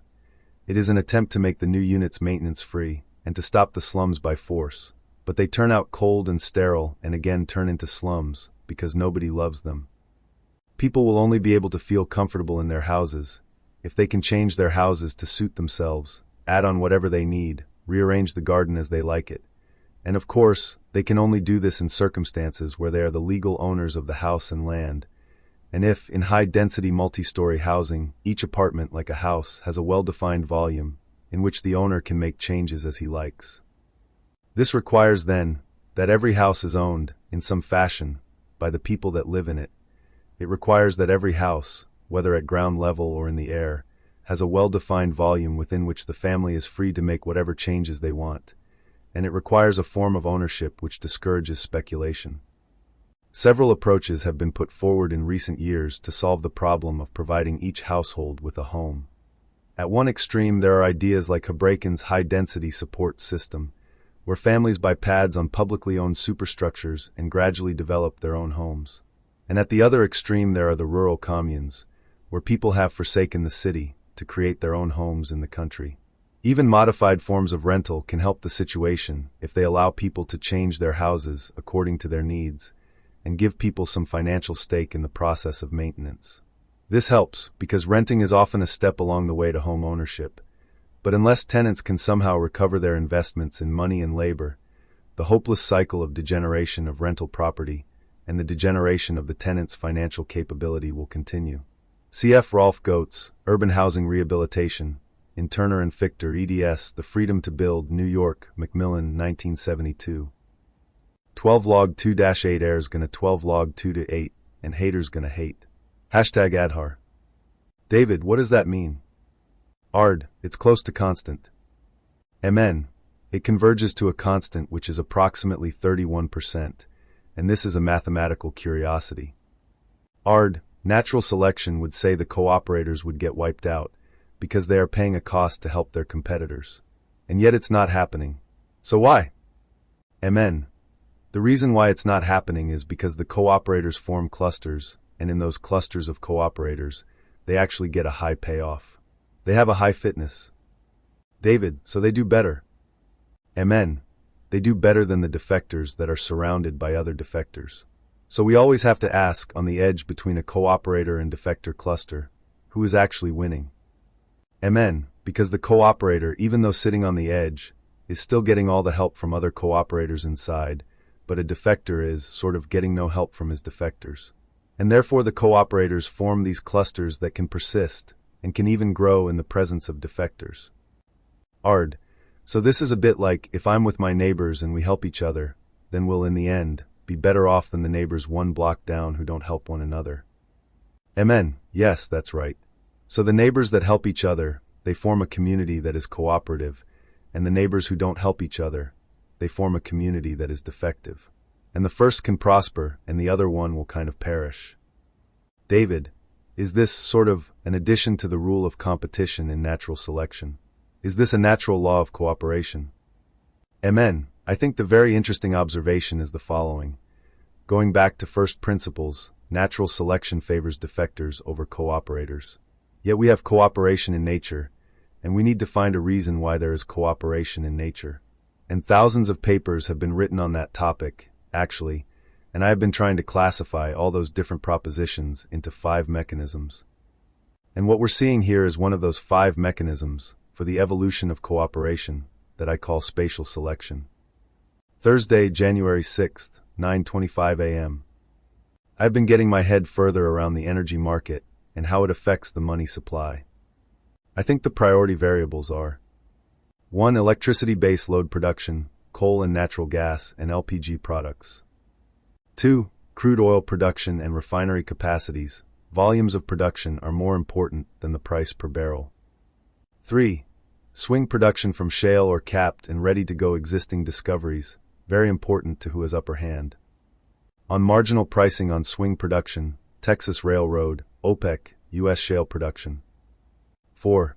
Gas production and coal production are probably equal with 3 or interchangeable with 3. 5. Venezuelan and Iranian supply disruption through sanctions is a political bottleneck to an otherwise trivial supply problem. In the oil market. 6. Geopolitical and Green New Deal political economy choices vis gas pipelines are again self-inflicted own goals. Why? 7.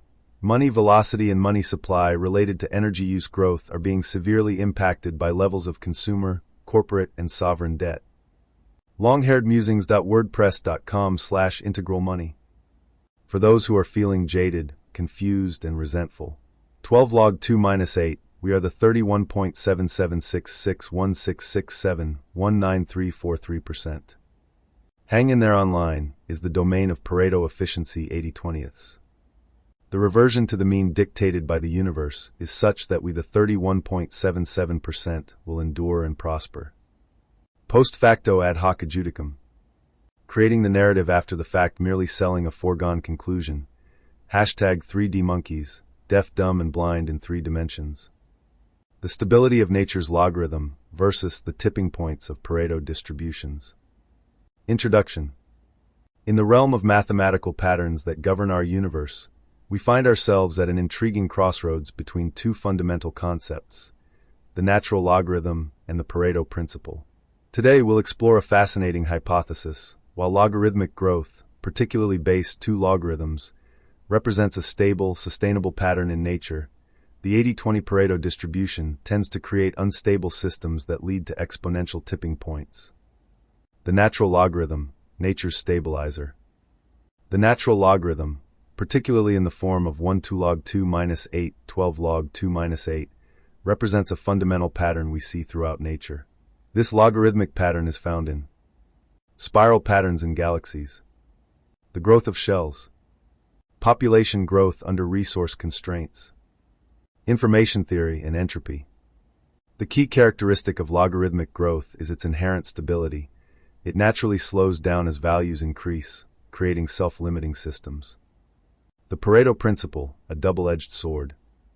The 80-20 rule, while powerful for describing many human systems, carries within it the seeds of instability. When we observe that 20% of the population controls 80% of the wealth, 20% of the effort produces 80% of the results, 20% of the causes lead to 80% of the effects, we're actually looking at a system that's prone to what mathematicians call, end quote, positive feedback loops, end quote. Martin Nowak's perspective. Martin Nowak's work in evolutionary dynamics provides crucial insights into this phenomenon. His research on cooperation and competition in biological systems shows that systems that follow logarithmic patterns tend to promote cooperation. Pareto-like distributions can lead to winner-take-all scenarios. The documentary connection. End quote. Why Are We Here? End quote, by David Malone and Ard Lewis explores these mathematical patterns in the context of existence itself. The documentary highlights how natural logarithmic patterns appear to be built into the fabric of the universe, while human-made systems often follow Pareto distributions that can lead to instability. Mathematical evidence. Let's look at the stability comparison. Natural logarithm growth follows the pattern fx equals ln x, fx equals ln x. Growth rate decreases as x increases. Stable and self-limiting.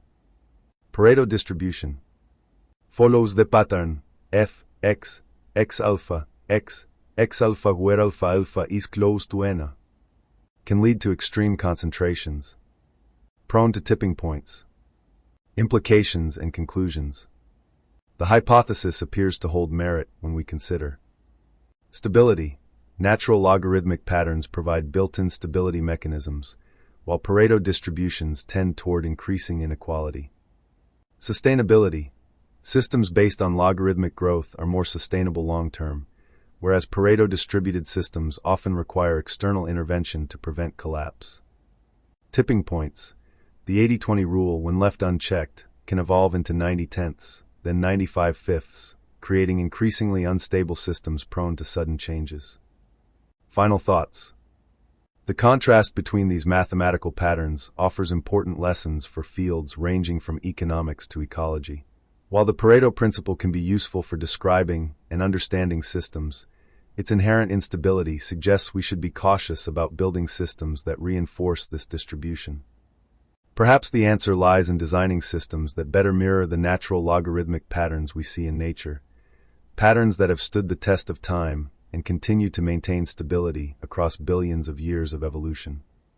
This analysis suggests that your hypothesis about the stability of logarithmic patterns versus the instability of Pareto distributions is well-founded, particularly when viewed through the lens of complex systems theory and evolutionary dynamics.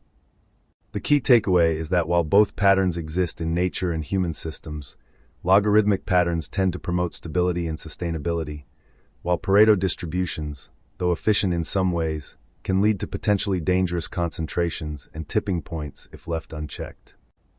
Mr. Leiter presented his arguments during a lecture, hosted by the Club of Rome's EU chapter in Brussels, to launch the report from Club of Rome, Money and Sustainability, The Missing Link. Get a copy. In order to buy a copy of Money and Sustainability, The Missing Link, please follow this link. Money and Sustainability website, https://www.triarchhypress.net. Link to Finance Watch, www.finance-watch.org. Link to World Business Academy, www.worldbusiness.org. Current monetary system is inherently unstable and destructive. The report acknowledges that money has ignited an explosion of entrepreneurial and scientific innovation, but says it is structurally unstable and that current problems cannot be solved by simply tinkering with the system. It would be naive to think that innovations are magic bullets to solve all our problems. We can no longer afford to overlook new currencies that could promote sustainability, said Bernard Lietaer. The report describes how between 1970 and 2010, there were 145 banking crises, 208 monetary crises, and 72 sovereign debt crises. In other words, a total of 425 systemic crises, an average of more than 10 each year. The current Greek crisis is simply the last in a long line.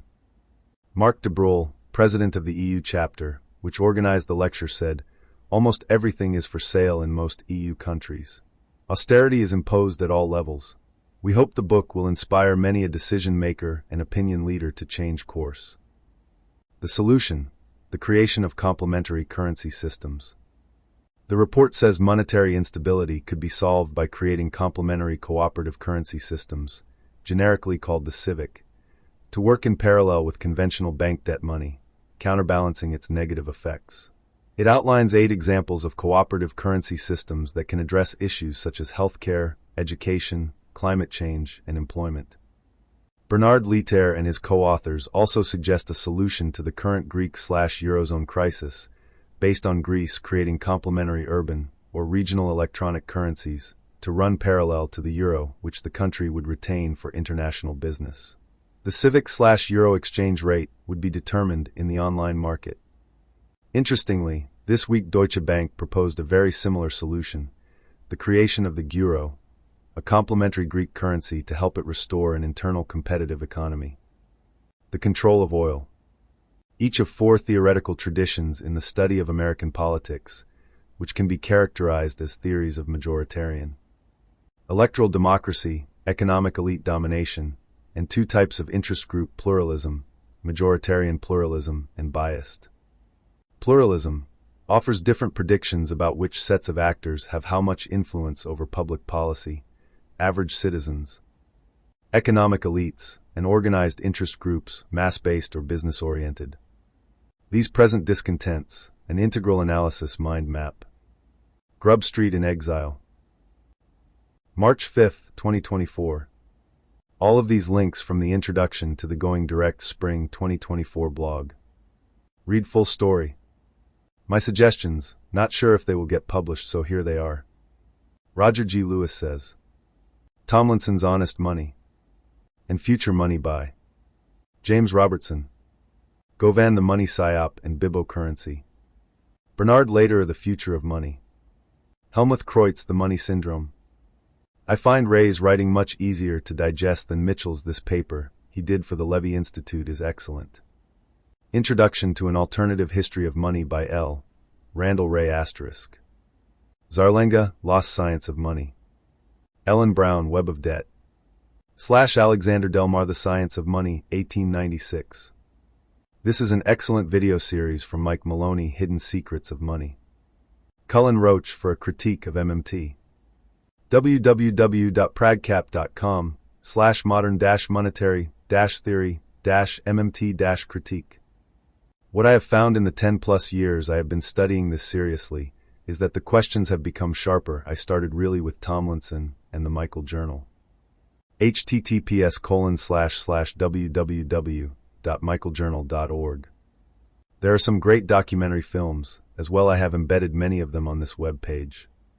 http://theseancestofdo.weebly.com/some-documentary-films.html. Marx, Franklin, Quigley, Lenin, Technocracy, 1933, Shubik, Aristotle, and the Word of God. For the Lord your God detests anyone who does these things, anyone who deals dishonestly. DUT 25:13-16. The Magic Money Tree. A poem by Roger G. Lewis. Money grows on Merkle trees. A creature of cryptography. The computer has to say yes. So banks can issue debt, you see. Central banks prune myrtle trees. Adjusting the rate of usury. Government borrowing and private debt. Add up to the money that you get. Economists argue about theories 3. Commodity, cartelist, or credit theory. In truth, all theories of the Merkle tree are based upon a tautology, that SMMT. The simple rhyme that you can sing is, money now is the NOTCHANG UJIT. For SOHM before you can get anything. Let's all join in. The sectoral balances approach to aggregate demand is a tautological accounting identity. Explication of the magic money tree is my simple aim. I have written longer poems on political economy and about energy-based calibrations of the unit of account and value. Usury hell's fuel man's oppressor, tides of the dollar moon, and bourgeois resolution, and globalization unentangled all explore these areas. I have also written a novel #Konkstofdo. Money, credit, and debt in quotes from some well-known names. Talk about centralization. The credit system, which has its focus in the so-called national banks and the big money lenders and usurers surrounding them, constitutes enormous centralization and gives this class of parasites the fabulous power, not only to periodically despoil industrial capitalists, but also to interfere in actual production in a most dangerous manner. And this gang knows nothing about production and has nothing to do with it. Marx 1. There is a certain proportionate quantity of money requisite to carry on the trade of a country freely and currently, more than which would be of no advantage in trade, and less, if much less, exceedingly detrimental to it. This leads us to the following general considerations. Benjamin Franklin, 2a. Money and goods are different. Most confusion in economic thinking arises from a failure to recognize this fact. Goods are wealth which you have, while money is a claim on wealth which you do not have. Thus goods are an asset, money is a debt. If goods are wealth, money is not wealth, or negative wealth, or even anti-wealth. They always behave in opposite ways, just as they usually move in opposite directions. If the value of one goes up, the value of the other goes down, and in the same proportion. Carroll Quigley, 2b. A powerful apparatus. The powerful apparatus equals transferring from one state pocket into another such remarkable real values as Soviet rubles. Current accounts expressed in gold rubles, and even that falsely, not at the real parity, 2.8, 7.9, 10.3 million rubles, on December 16th, January 16th, and February 1st. Haha! And how are they made up? 90 to 98% are revenues from our state trusts, i.e., the same official bits of paper from the same bureaucrats. At present the state bank equals a bureaucratic paper game. There is the truth for you, if you want to hear not the sweet communist official lies, with which everyone feeds you as a high mandarin, but the truth. Lenin 3. Discussions of value, of fluctuating prices, of the gold standard, of changing interest rates, of items of pecuniary wealth which are at the same time items of debt, are merely discussions looking toward a readjustment of the factors which prevent them. The problem of analyzing political choices against the metric of a monetary measure is the money as a thing is most certainly a variable, and like any good technologist, scientist, or metrologist will tell you, a unit of measurement has to be clearly defined and fixed. The dollar. He notes that it is a variable. Why anyone should attempt, on this earth, to use a variable as a measuring rod is so utterly absurd that he dismisses any serious consideration of its use in his study of what should be done. He also considers price and value, and the fine-spun theories of philosophers and economists who have attempted to surround these terms with the semblance of meaning. These terms, like the monetary unit, may have had meaning to men in the past, but they mean nothing whatsoever to the modern technologist. The standard of measurement is not relevant to the things measured, and the measuring rod and the things, measured as if they were stable, are all variables. Technocracy Pamphlet 1933-4. The monetary and financial system of an economy are part of the socio-politico-economic control mechanism used by every state to connect the economy with the polity and society. This neural network provides the administrative means to collect taxes, direct investment, provide public goods, trade. The money measures provide a crude but serviceable basis for the accounting system, which in turn, along with the codification of commercial law and financial regulation, are the basis for economic evaluation and the measurement of trust and fiduciary responsibility among the economic agents. A central feature of a control mechanism is that it is designed to influence process. Dynamics is its natural domain. Equilibrium is not the prime concern. The ability to control the direction of motion is what counts. Money and financial institutions provide the command and control system of a modern society. The study of the mechanism, how they are formed, how they are controlled and manipulated, and how their influence is measured in terms of social, political, and economic purpose pose questions, not in pure economics, not even in a narrow political economy, but in the broad compass of a political economy set in the context of society. Martin Schubach, 5. The most hated sort, and with the greatest reason, is usury, which makes a gain out of money itself, and not from the natural object of it. For money was intended to be used in exchange, but not to increase at interest. And this term interest, which means the birth of money from money, is applied to the breeding of money because the offspring resembles the parent. Wherefore of all modes of getting wealth this is the most unnatural. Aristotle, 6. Do not have two differing weights in your bag, one heavy, one light. Do not have two differing measures in your house, one large, one small.